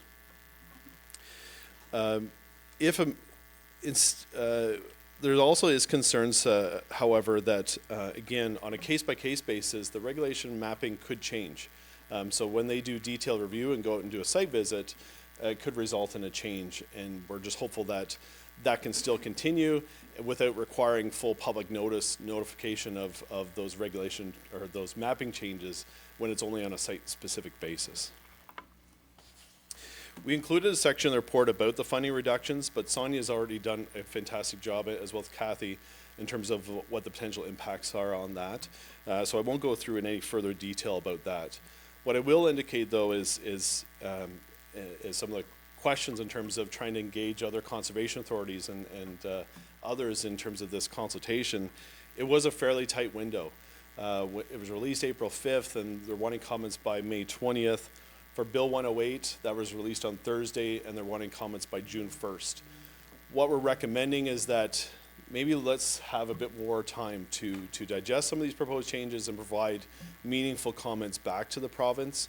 We're recommending a minimum of 90-day consultation period, for example, in order to buy everyone time to have some of these conversations with other conservation authorities and other municipalities, to be able to have conservation authorities present to local municipalities if that's their desire, to give more time so we can provide that meaningful feedback to the province on these proposed changes. We think 30 days is a bit tight. That's pretty much it in a nutshell in terms of our current review. As I noted, Bill 108, we're currently reviewing that, and we'll be providing a further report back on May 23rd. With respect to the motion, so there's a motion in our report, the staff report, in terms of basically providing these comments as our comments back to the province on primarily the Conservation Authority Act changes and the regulation permit changes. So there's 2 ER postings. We did include some provincial funding cuts, but that's kind of covered in Grey Sauble and now Saugeen Valley's proposed motion. So it's up to committee of the whole in terms of whether or not they want to pass both motions, or because we can then include that motion into our letter in response back to the province on the ER postings. Motion that goes out in a letter through the warden, for example, to the province on that. So There are two other CAs in Grey County. So we have Nottawasaga Valley, which was mentioned, and Grand River Conservation Authority. So although the motion is specific to Grey Sauble and Saugeen Valley, they do cover 90% of Grey County's area. So that is something to, I guess, consider. However, noting that Nottawasaga Valley and Grand River, we don't know their feedback at this stage in terms of the proposed funding cuts. So that's why we left Arnold into trying to encompass all the rural and Moody for 4 authorities. So I believe that how you deal with the spectrums of my motion is should they or cast that one. So, thank you for the presentation. I'm just wondering, you mentioned Bill 108. Are you anticipating with this on, as well as subsequent on Bill 108, they will be? Two main members. The deadline for Bill 108 is June 1st. So although there's some overlap, including some of the other that's on the next agenda, the Endangered Species Act, Bill 108 also includes purpose changes of that EO consultation period for the documents ER posting that's released. So, so this is moving quite quickly. To provide as much information to council and committee of the whole as we can, but it's moving so quickly that we have reports coming forward on postings for consultation, but now we're getting proposed legislation. Usually there's a bit of break in between, so that when we can provide comments on the documents that they normally release, they can include some of those comments in the proposed legislation before releasing it. Now we're seeing some overlap between those two. So the proposal at this stage is to provide comments on both. Both these two are ERO postings as well as Bill 108 posting. Got that. So the only thing then, I guess, for discussion here today is whether we want to encompass the motion posed by the conservation authorities into that year. I think the whole is interested in sorting the Grey Sauble and Saugeen Valley motion. Obsessions, I would suggest, and look into Larkin and him on that, but I would suggest maybe they're separate. That way the one motion covers all 4 CAs in general terms, provides comments Grey County whole, but then there'll also be support for Grey Sauble and Saugeen specifically. And then if we receive it further, I guess, motions or correspondence from Nottawasaga and Grand River, we can also move forward to committee of the whole and look for that support as well. Okay. So then what I'm going to suggest, Council, is that we deal with the motion or with the proposal that's before us right now. And once we sort of vote on that and decide what we're doing there, we then turn our attention to the motion proposed by the conservation authorities. Are you okay with that? I'm seeing heads nodding. Okay, so any discussion on the report that's before you and the recommendations therein? Oh, Councillor O'Leary. Just a comment. There seems to be a common denominator with all of these cuts, not enough information. And it seems that there might be some kind of strategy on the government's part. And I'm just a comment, but I would warn against when we reply to these or send our reports in, that we not give out so much accommodation or acceptance, because I think it's part of their strategy. We kind of took that route with the health unit in, we just don't have enough information. And then after our health unit meeting, there was an interview with Christine Elliott on CBC where she talked about uploads with the health unit, which we knew nothing about. So I'm just, I don't think we should jump the gun in terms of accepting anything or being accommodated. Good comment. The report also does speak to the fact that there's little information, so I don't know if that adequately addresses your concern, Councillor O'Leary. Yeah, it's a great comment, and I think, as I mentioned, there are some changes that we're seeing that are positive changes. There's some changes where there is little detail at this stage. We did see some of that detail on Thursday, which we're still digesting. Based on a quick scan of that, we will have some questions and comments, no doubt, on those. And you heard some already concerns from Grey Sauble's perspective with respect to those proposed changes. What we are proposing to do, I don't know if Kevin wants to speak to it, is try to capture from an overall financial perspective what we know and what the potential financial impacts will be from some of the things that we do know. There's still a lot of questions in terms of stuff that we don't know. This is one area where we know, but we don't know some of the details, some of the other elements from a financial impact perspective. So that is a report that Kevin, I think, is preparing for the next committee as well. The other piece to your point, Councillor, is what the impact of these changes are just from a pure process perspective. On the one hand, we're seeing there are fewer resources to the CA and also to ourselves, as you'll be hearing in future meetings. But the administrative burden around having to constantly develop agreements and then come back on a timescale to renegotiate those agreements and on and on. Like, there's a lot of work that's going to be coming to both of us as well through all of that, and it's not, clear exactly, how that will be handled or what the expectations are, or what the standard is that we're being asked to do from the province too. So it is very difficult to advise you all appropriately about what it is that accepting or not accepting in all of this, because we really don't have the information that we need. Randy? And that's exactly why in our comments and in our report, we're reckoning more time to be able to digest some of these proposed changes. And I think that hopefully will be part of the clear message back to the province. We need some time to be able to review these and be able to understand through further detail and information it is that we're actually providing comments and feedback on. And so that's, I guess, part of the main response back to these 2 ER postings is that, and then we'll follow up with, now we have a bit more detail, we'll provide comments through Bill 108's discussion, which, like I said, will be at the next committee of the whole meeting. Councilor Leary, does that discussion adequately address your concerns? So, and just to Councillor Mackey's point, it's I'd be in favor of having that discussion about money from the county, but I think we're playing right into the government's hand if we start having discussions about the county giving out money. So I agree with having the discussion, but I think it's premature. Councilor Mackey?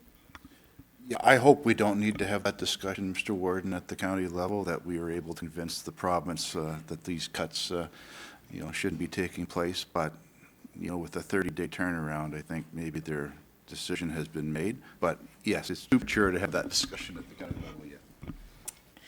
Okay.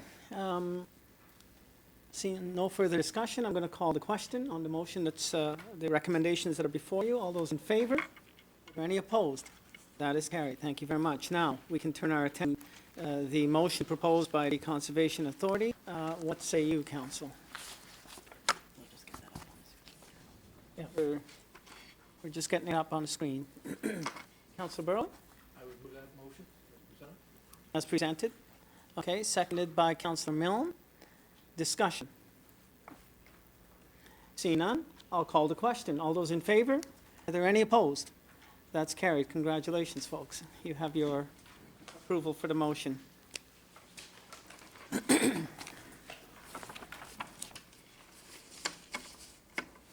Okay, item 7B. Randy, you're up again. This was from our last meeting. And so I'll ask for a mover. The item.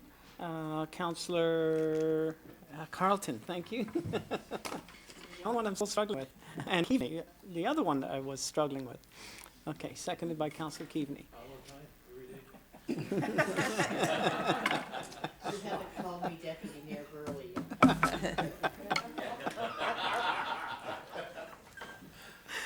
Randy, you're up. Great, thank you. As the warden mentioned, at the last committee of the whole meeting, there was a request to include notice about a proposed Niagara Escarpment amendment that proposes to do some upgrades to Side Road 2627 in Clearview Township. And people around the table may be wondering, well, why are we looking to have comments about something in Clearview Township? Well, this is associated with the closure of Simcoe Road 91, which connects to Grey Road 31. So what we thought is we provide an overview. We did an overview report back in 2014 in terms of the involvement with respect to this, which I've attached a link to this report on. And so we thought we'd bring back some information just so that council's aware of why, what Grey County's involvement has been with respect to this matter.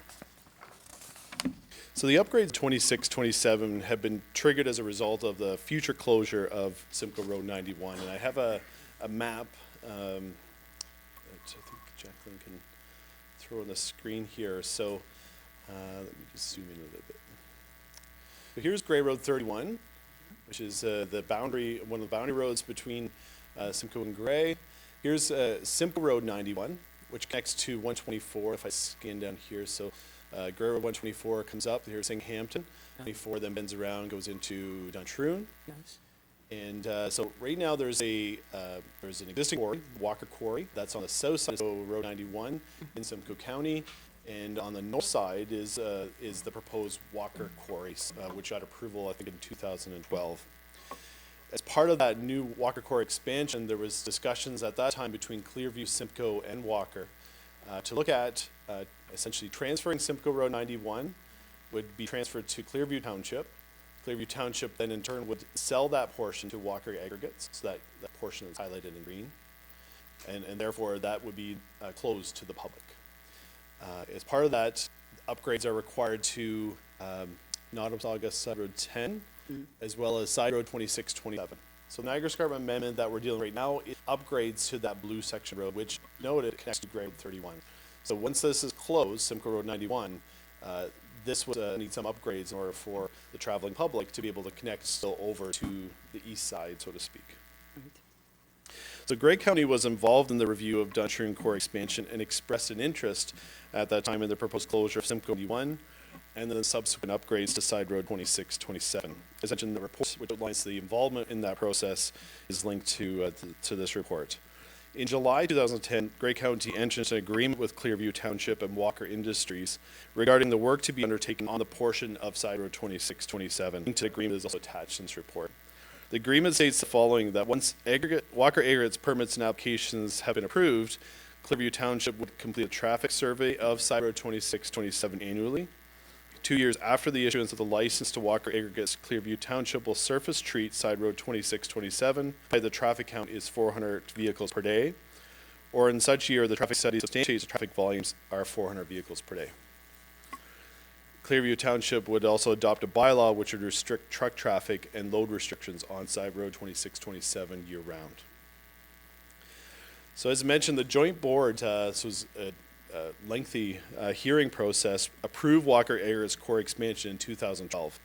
Since that time, Clearview Township has been seeking approvals in order to move forward with the upgrades in Side Road 2627.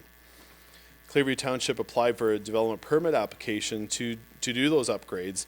That application was refused by the Niagara Escarpment Commission in November 2015, and that was appealed by Clearview Township to the tribunal. During the appeal process, additional environmental work was undertaken by Clearview Township, which identified that the proposed roadworks would result in the removal of 1.2 hectares of natural heritage features and key hydrologic features within the existing right-of-way. The township at that time requested an adjournment of the hearing to apply for a Niagara Escarpment Amendment, as the policies of the Niagara Escarpment Plan prohibit development in wetlands. So that's what's been submitted today, is the Niagara Escarpment Amendment in order to proceed with the upgrades to Side Road 2627. As part of that, what is being proposed is improving the vertical alignment of 2627, replacing road crossing culverts to improve fish passage, improving and widening the road base, channel realignment, tree removal, resurfacing the road, ditch improvements, and addressing environmental and road safety measures. So right now, county staff are in the process of reviewing that proposed Niagara Escarpment Plan. We'll be providing technical comments to back to the commission on the proposed amendment. County staff will also identify in those comments the agreed upon requirements to upgrade Side Road 2627 as per the 2010 agreement that Grey County is a party to. It's our understanding that Grey Highlands will be holding a public meeting. I think that's tonight, is it? Yeah. And Clearview Township held a public meeting yesterday. We haven't heard the results or what the feedback is yet. I was just talking to Pat. If there's any comments that we're aware of that come out of that, we can maybe include some of those in our comments as well back to the commission. And I'm assuming those will all be forwarded to the commission for their part of the review of this proposed amendment. So again, we just want a presentation. Council, it was raised to provide a bit of history and background in terms of why we're even talking about these upgrades. As I mentioned, there is an interest, and we are a party agreement that we entered into in 2010, and we'll reflect those comments in our comments back to the commission, as well as do a technical review of the proposed amendment. Be happy to take any questions. Okay, Councillor Soever. Yes, I'm looking at the terms of that agreement, and it says, will Surface Street Side Road 20, provided the traffic count is 400 vehicles. Well, I've driven that road and in good weather conditions.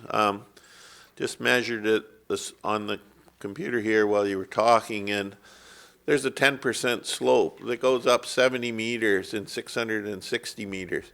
So that agreement really is never going to get to 100 vehicles. Basically, we're closing an east-west access is what we're doing. I don't think it'll, unless we upgrade the road right away, it's never going to reach the date when it's going to be. So basically, you know, we have enough problems in Grey County with east-west traffic. All of it gets funneled onto 26 and it gets forced through Thornbury and Meaford. And, you know, we need alternate routes that go east-west. And I think, you know, this is really just closing another east-west route without replacing it. Now, 26, 27 has its own problems, because the other significant problem is it runs right along Pretty River. And any significant work done on that is going to seriously affect that stream. Andy? Through you, Warden, all great comments, and I think that's why in the agreement there's a requirement for them to do that annual survey, because as Councillor Soevera noted, the traffic count may not be 400 cars today based on the current conditions of that side road, but to move forward and the eventual closing of Simcoe Road 91, which county was not a part of that particular agreement, then we think the traffic counts could be easily over 400 counts. So that's where the requirement is to do that survey, and once it does, it would trigger then surface treatment for that side road.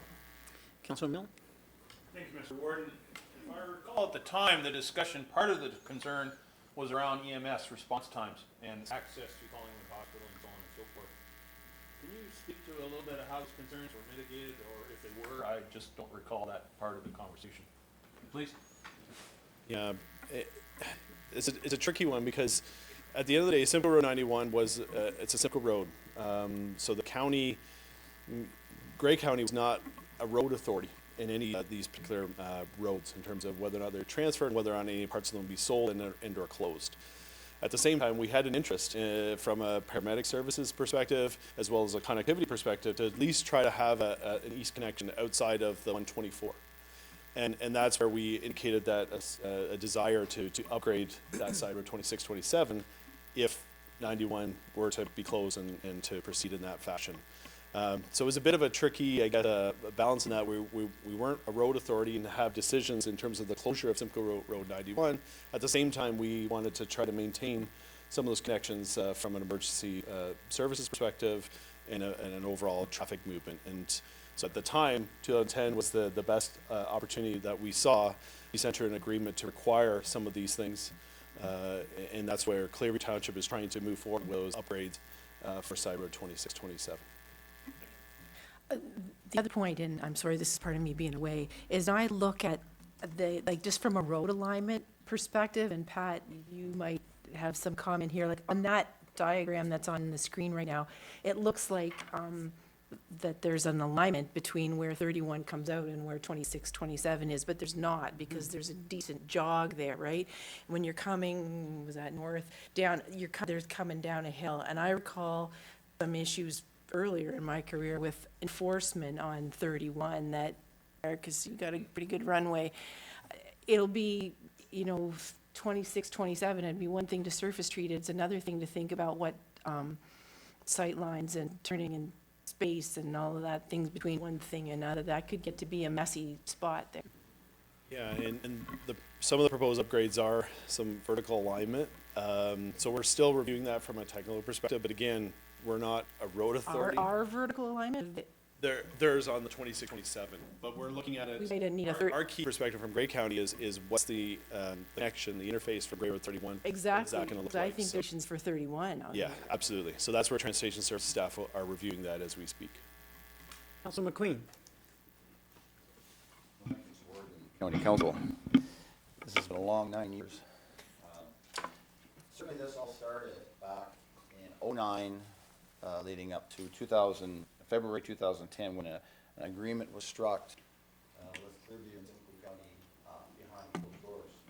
And when it became apparent to Grey Highlands Council, certainly through a conversation with one of the councillors from Clearview, then followed up through the county, because even at the county level discussions, they were in camera.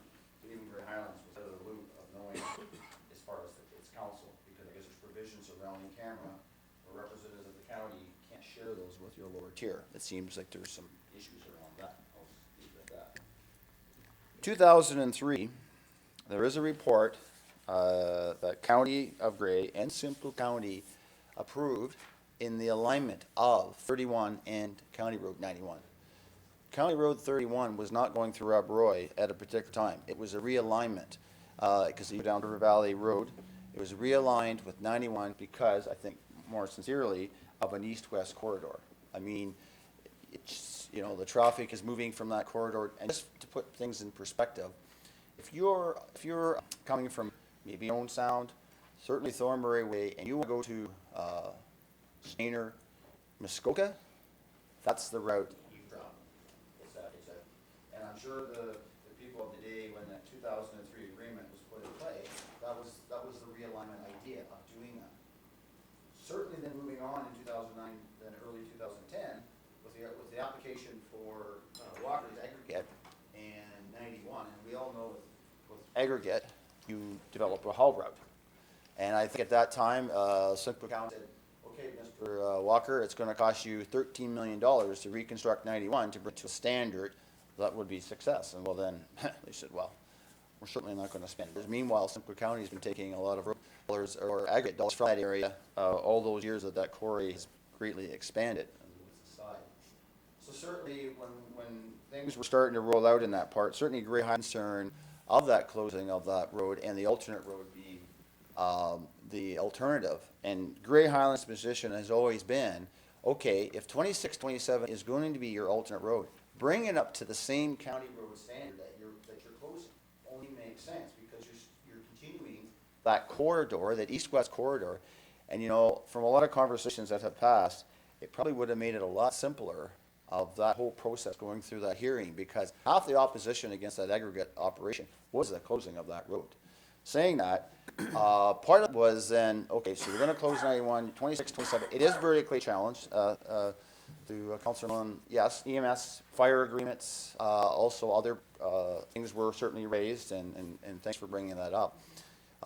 You know, because 27 is a vertically challenged road. And look, probably most here would have never been up that road, but it's, so ever you have said it's 10%, great. So certainly I've seen some preliminary, and that's probably what you're going to review and back and review is some of those cut and fills to change that. And they seem to think that they're going to keep it within the road allowance, which sometimes in a vertically challenged of 10%, how do you keep that within the road allowance unless your ditch is like, I don't know what the steepness of the ditches will be. You have to be guardrailed all the way down in order to accommodate that. And also winter maintenance. Certainly, you know, those are the issues that to take in place. We talked about tourism this morning. We talked about the movement of people. We talked about the growth of Grey County along with Blue Mountains.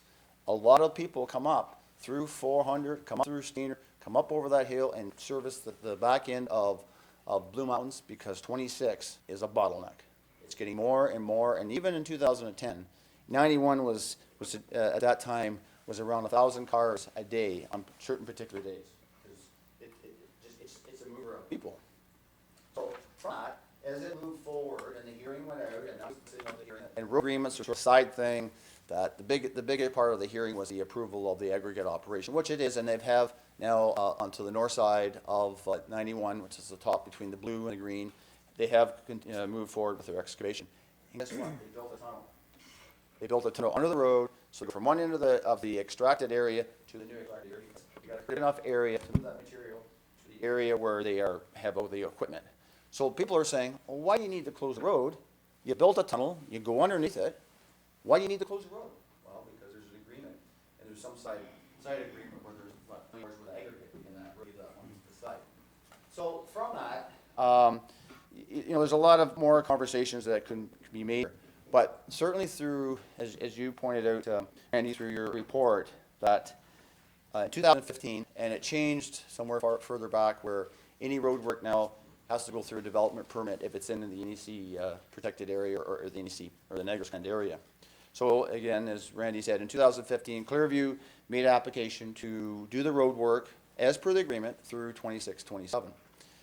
Got to the commission, a lot of people spoke, and certainly at that time, which was very surprised that staff were supporting that Niagara Escarpment plan, but the commission turned it down 11-1. I know Grey Highlands Mission did that, along with a lot of other people. I think the Blue Water Mountain Trust, a number of individuals that have spoke, and then it rolled into the hearing, which after that, environmental tribunal. Then they realized, wait a minute, there's a provincial significant wetland or with a natural heritage feature. So not only is it vertically challenged, and again, this is outside Grey County, but this all goes back to the Niagara Escarpment. Now have to do an amendment to the plan to allow work, and I know there's anybody here from the Conservation Authority, certainly going through a natural heritage area is sort of a sensitive area, and we talk about conservation and the importance of water and those natural features. So they now are making an amendment to the Niagara Escarpment plan to disrupt or make that road go through those areas and change that. So again, this whole process is the Niagara Escarpment, this came in January. Right now, so they know they have to do an amendment. The commission is gone out to get those feedbacks. They decide whether the amendment moves forward. We're not really at the amendment stage. We're at the stage where will the NEC accept the process of moving forward.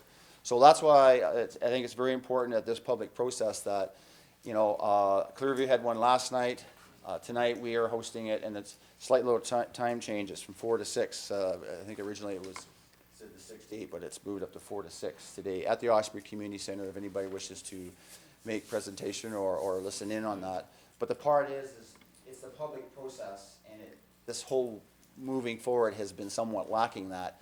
Other hearing itself, but it never really talked about the road agreement, because the road agreement was decided in camera, brought out, approved, and that was it. So it's about it. I don't think it's an issue about the quarry is the business there, the jobs, all that kind of stuff. That business, that part is settled, and that's aggregate is a different kettle of fish, and that's moving forward. And that picture is a little old, because if you looked at a newer picture, the north side of that, or the top side of that big hole is, I would say, maybe a quarter or maybe an eighth of it is now extracted across the road, and because they have that tunnel through there. So again, this is for the public to make comments, and thank you, Randy, for your comments. That if you do receive comments, the biggest part is if we receive comments, whether it's municipality of Grey Highlands or the county, we can forward those through to that process, and that's the bigger part that I wanted to make here. Any other comments? Councillor Bartnicki. Thank you, Mr. Warden. I appreciate what you've said about us not being a party to the original agreements, and yet we will be affected by them. Apart from the public comments at the two meetings, I guess tonight and tomorrow, is there any other way that we get a say on how this impacts that corridor, that east-west corridor? I did it myself yesterday, and I see this as really problematic, and wait till winter. And that's where I guess the crux matter is we have an agreement. We made an agreement with Clearview Township and Walkers back in 2010 to indicate that we want to see some upgrades, some level upgrades to Side Road 26, 27 to ensure that there is that east-west connection and it is safe. So that's based on that agreement. We'll be indicating that in our comments, and also looking at it from a technical perspective. Kim's identified through Google Earth here that there is the alignment with Grey Road 31, and as you can see, 26, 27 is just to the south of that intersection. So it's not a straight T at the end of the day, or a straight intersection. So there will be and I don't know if that is being proposed to come out at that Grey Road 31 corner. No. So so that will still maintain today, that there will just be a T, and you'd have to travel a little bit north to get to the west and straight now. Okay. Councillor Mackey. Thanks, Mr. Warden. And just through you, Randy, and maybe Pat, can you tell us what sort of planning is done with Simcoe County, looking into the that's in that area around alternate routes? Is that being thought of at all other than Highway 26? Through you, Mr. Warden, we meet with Simcoe once every year, mostly to talk about capital projects on shared roads. We don't really, other than, through our master plan, we might have an arrow showing a connectivity point or something. We don't really meet to talk about their master plan and ours together to coordinate anything. Councillor McQueen. So just to add a couple other things to light, a lot of the concerns around this realignment is a number of public have said is there should be a full EA in the sense of looking at the travel corridors and patterns, and they've been reluctant to go there because that's where it dives into all those traffic situations of where things are moving around.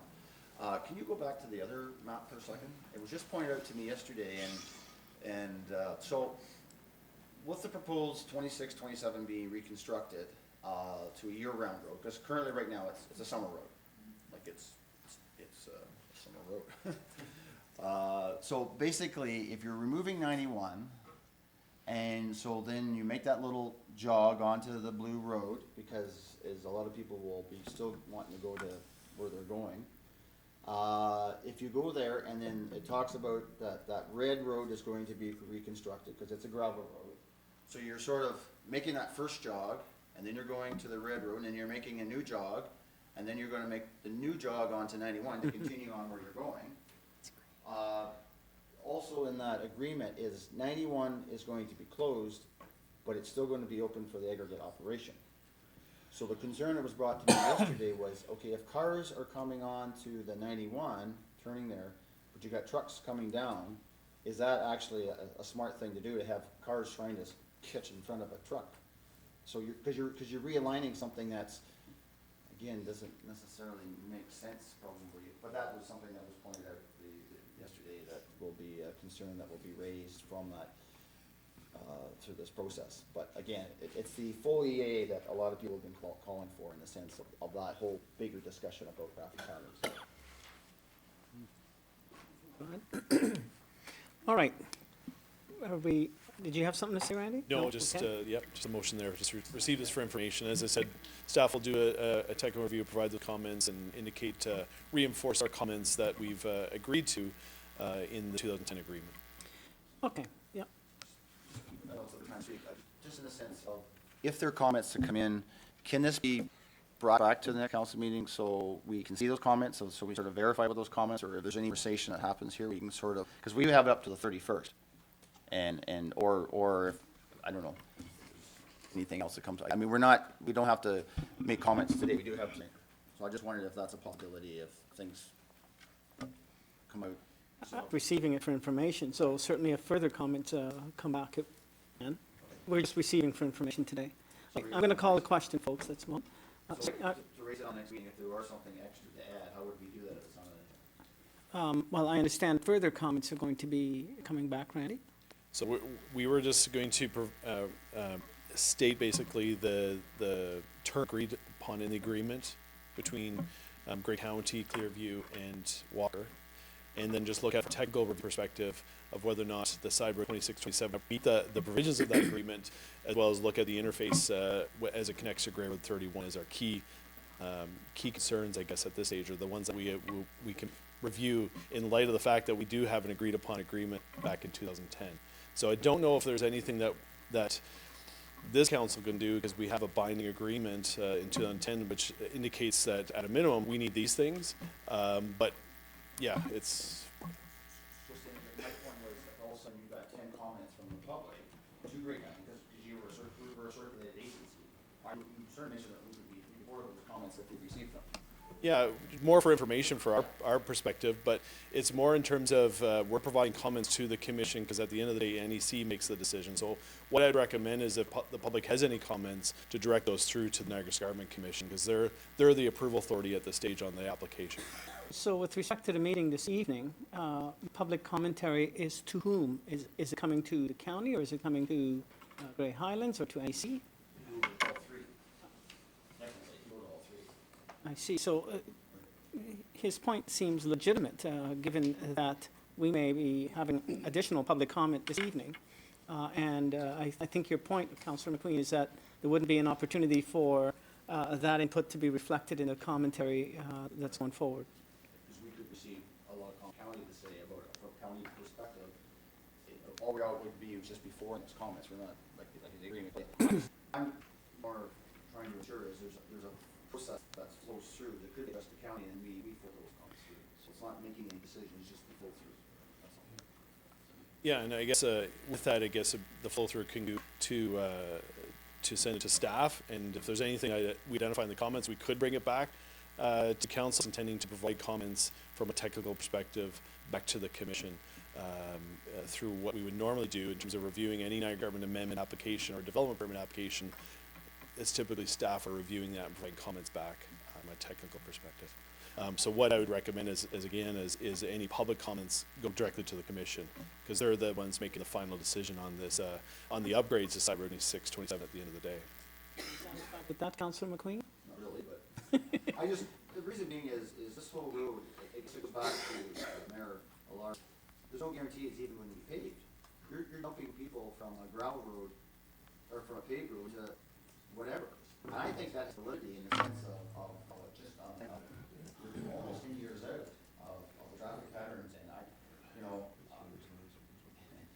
just think that it doesn't make sense. And so if we are able to at least having the comments come from Grey County, it shows that there's maybe from the comments that could be received, and I'm not saying that there are comments that are, we certainly could come back that, well, maybe there is some concern that, from Grey County's perspective through the people that come through. I just think it merits that opportunity to be able to forward it from the county.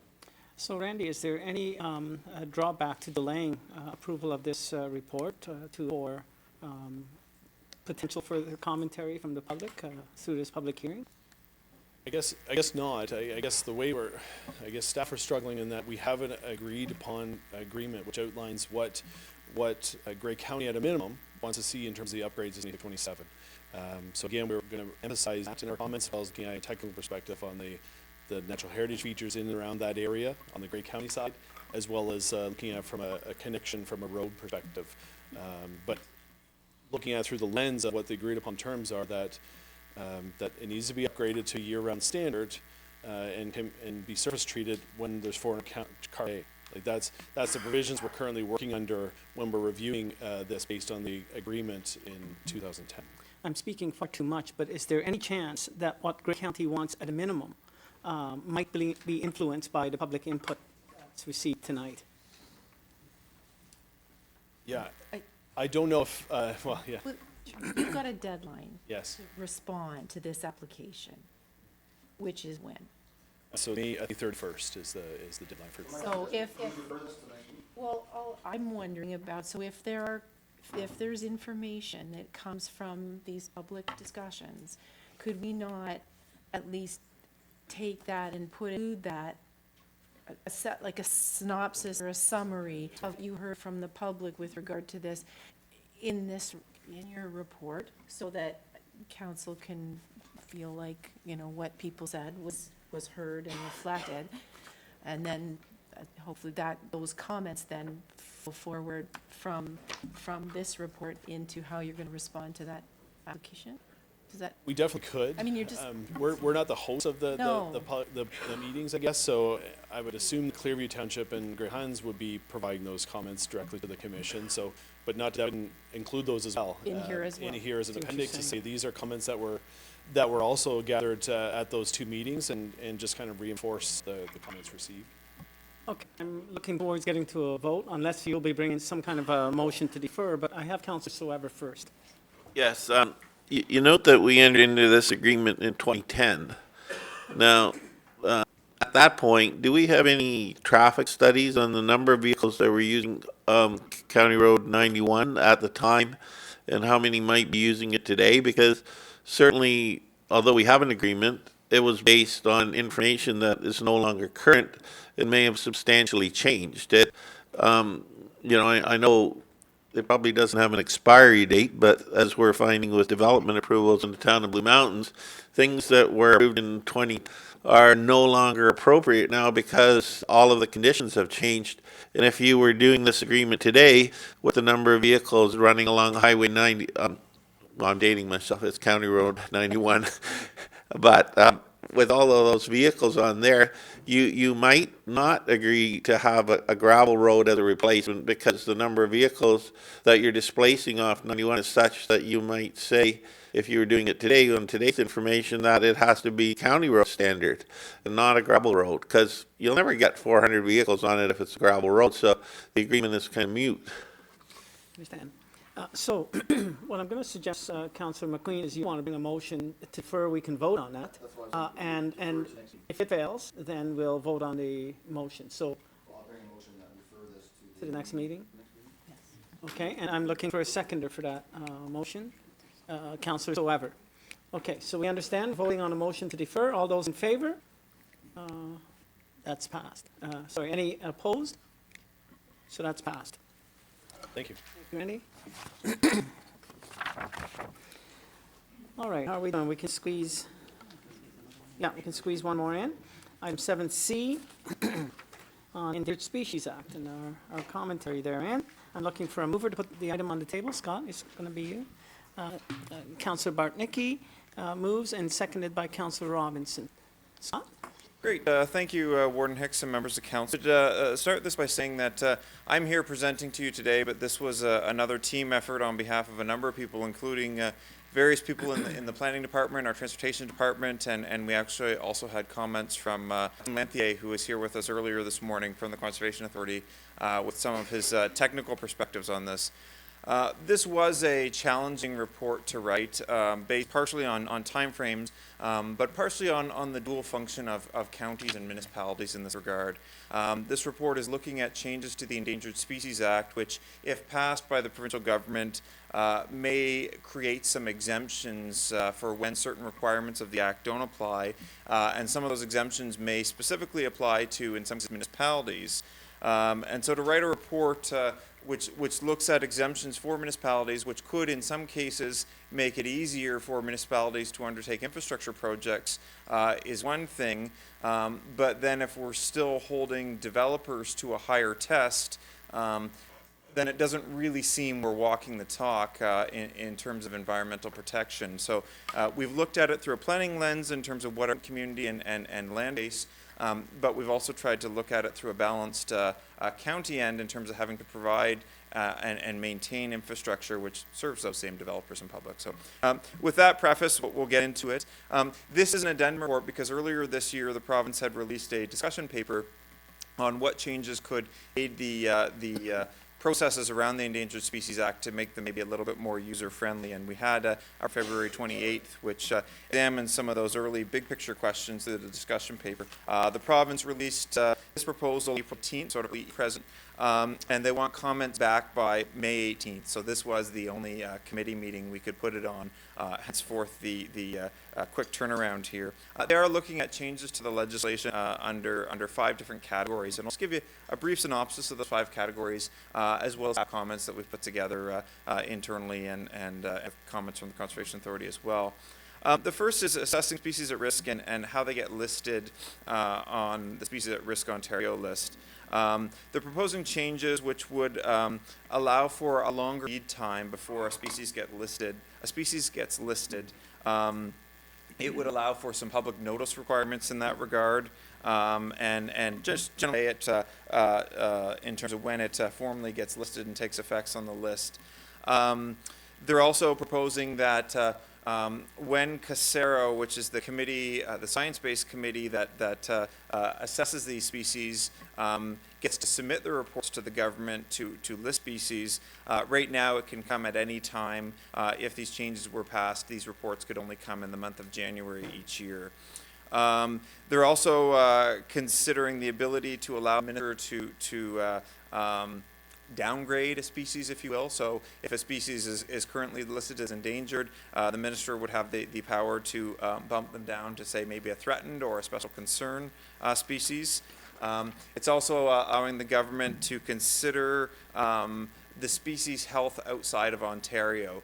So maybe a species is threatened or endangered in Ontario, but who knows, maybe it's thriving in Saskatchewan or Quebec or something. And they're also looking at potentially broadening the CASERO board to go beyond just a science-based committee. So from a staff perspective on this perspective, Certainly allowing for greater public notice, we would support that. It's something we push for in our own operations in terms of making the public aware. The one potential concern there is if you say to the public, hey, listen, we're going to, let's take a dated example, but if we're going to list butternut trees as an endangered species, in 12 months butternuts are going to be endangered. Well, if you're an enterprising owner, you might think, well, there go the butternuts on my property. That's not a planning opinion, but yeah. So that is the one challenge in that regard, but certainly additional notice, and particularly if that notice can come with education. I think that would be definitely a big piece. In terms of this requirement that the minister can consider downgrading a species, if you will, or delisting a species, maybe in rare scenarios that might be appropriate, but in theory they should also have that same power to upgrade the species if conditions have changed and they are further threatened. County staff, the one sort of takeaway throughout this whole report is we really do believe that the of Casero should be maintained in that it should be a science-based approach. Things can get awfully muddy if we get successive governments and provincial governments having more to veto the scientific-based recommendations of Casero in that regard. With respect to considering the health of the species outside of Ontario, yeah, maybe that could be a contributing factor, but if Ontario isn't willing to protect a species, there's no guarantee that we can count on other jurisdictions too as well. And I should clarify here, the caveat we've made in this report that we are speaking to native species in Ontario. Certainly we're not talking about protecting invasive species in that regard, and in fact they can create quite a headache on their own.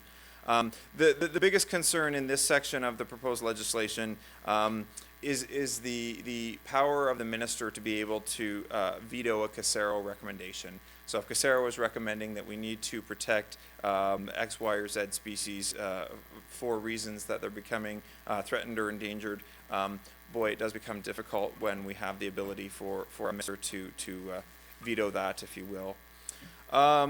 In terms of broadening the committee, certainly, yeah, there might be opportunity for further expertise on those committees. Maybe we involve traditional knowledge from our First Nations or Métis peoples on those committees, or maybe there's other people that should be sitting at that table, provided we still keep the general science-based approach on that committee.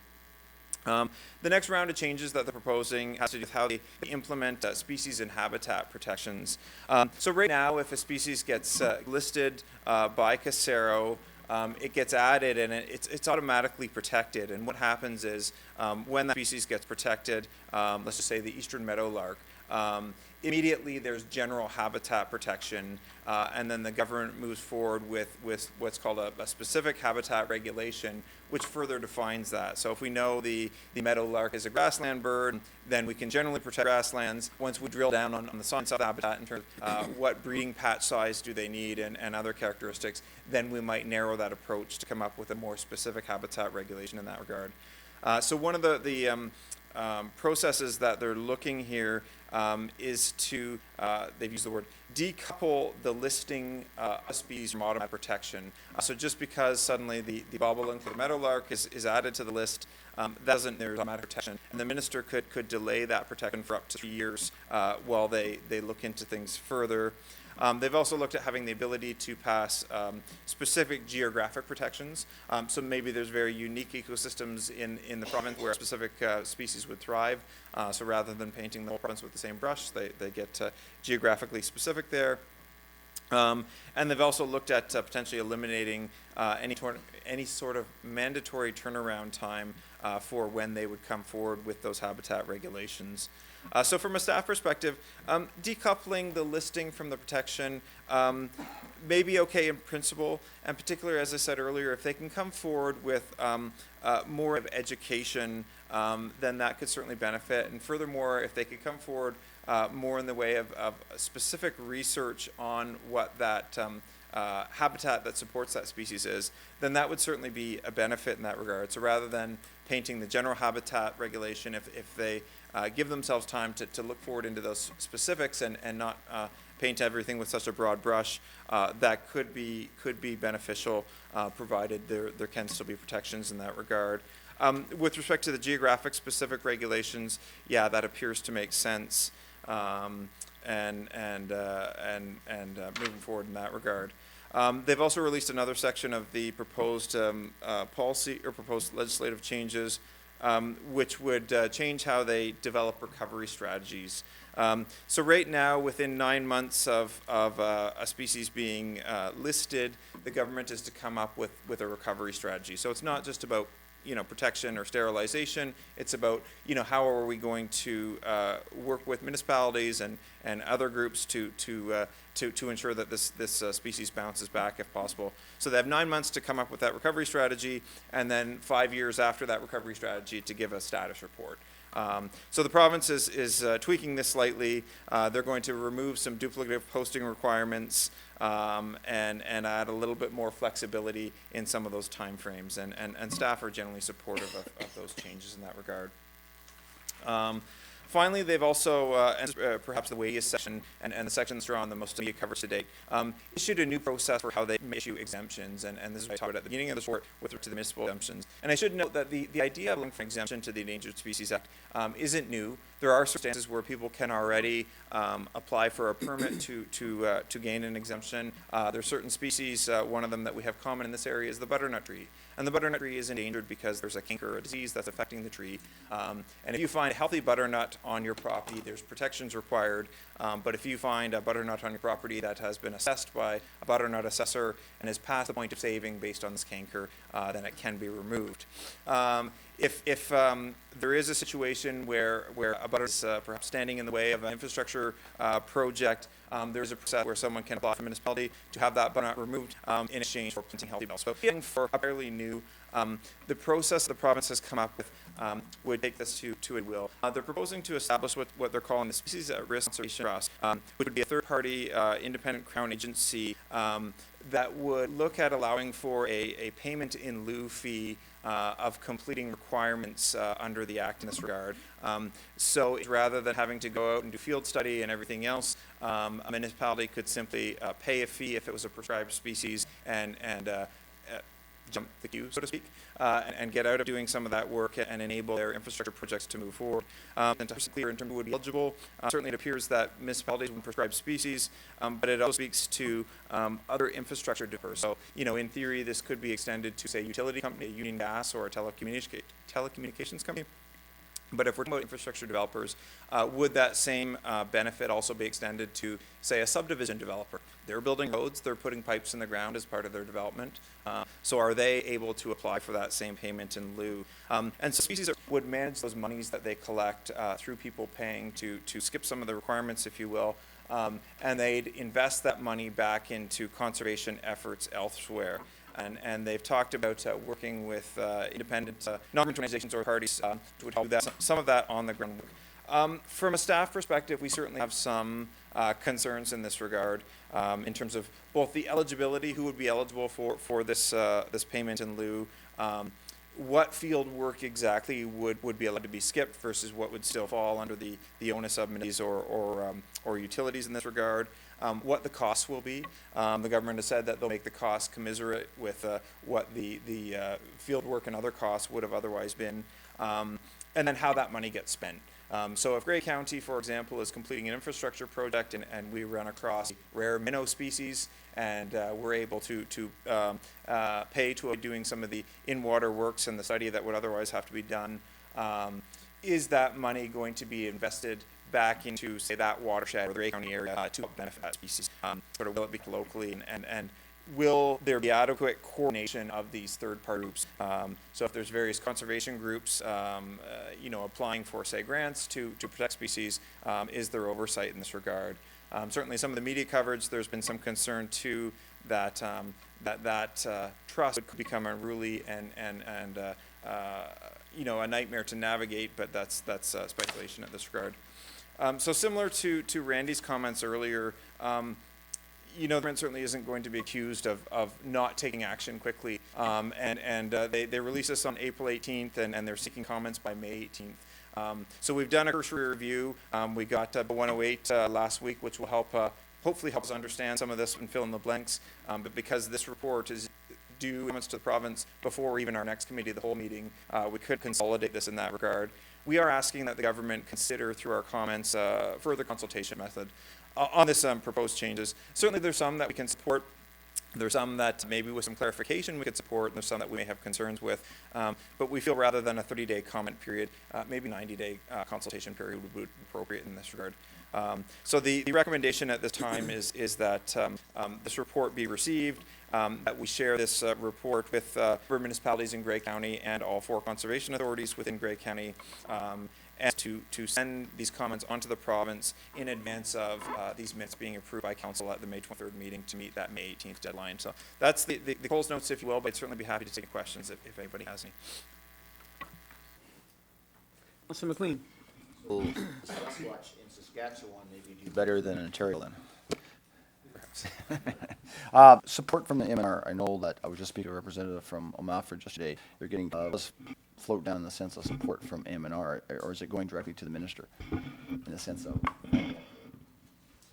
Sure. One of the interesting provincial changes that's happened over the past number of months is species at risk used to be Ministry of Natural Resources and Forestry responsibility. It is no longer. It now falls under the purview of the Ministry of Conservation and Parks. So there are some MNR staff that have been transferred over to that new ministry. From a planning perspective, we're still learning how to navigate those changes in terms of, if we have a species, if we have a question for the what used to be the MNRF biologist, how do we get in touch with that ministry, the Environment, Conservation and Parks? We have heard through the provincial budget that there's going to be challenges on both ministries for that matter, but we don't know exactly how all that's going to pan out, and then have this sort of third-party conservation trust would be managed in that regard. And I guess the one thing I failed to mention that I should mention, what they're proposing here is a form of ecological offsetting. And certainly we've started to look at this at a county level, and one of the early findings we found at a county level is when it comes to ecological offsetting, there's no one-size-fits-all approach. And while maybe it's very appropriate and very useful in certain circumstances for certain species, we can't paint them all with that same brush, and all the recommendations we've seen so far in terms of ecological offsetting it's something certainly worth exploring, but to do so with a degree of caution.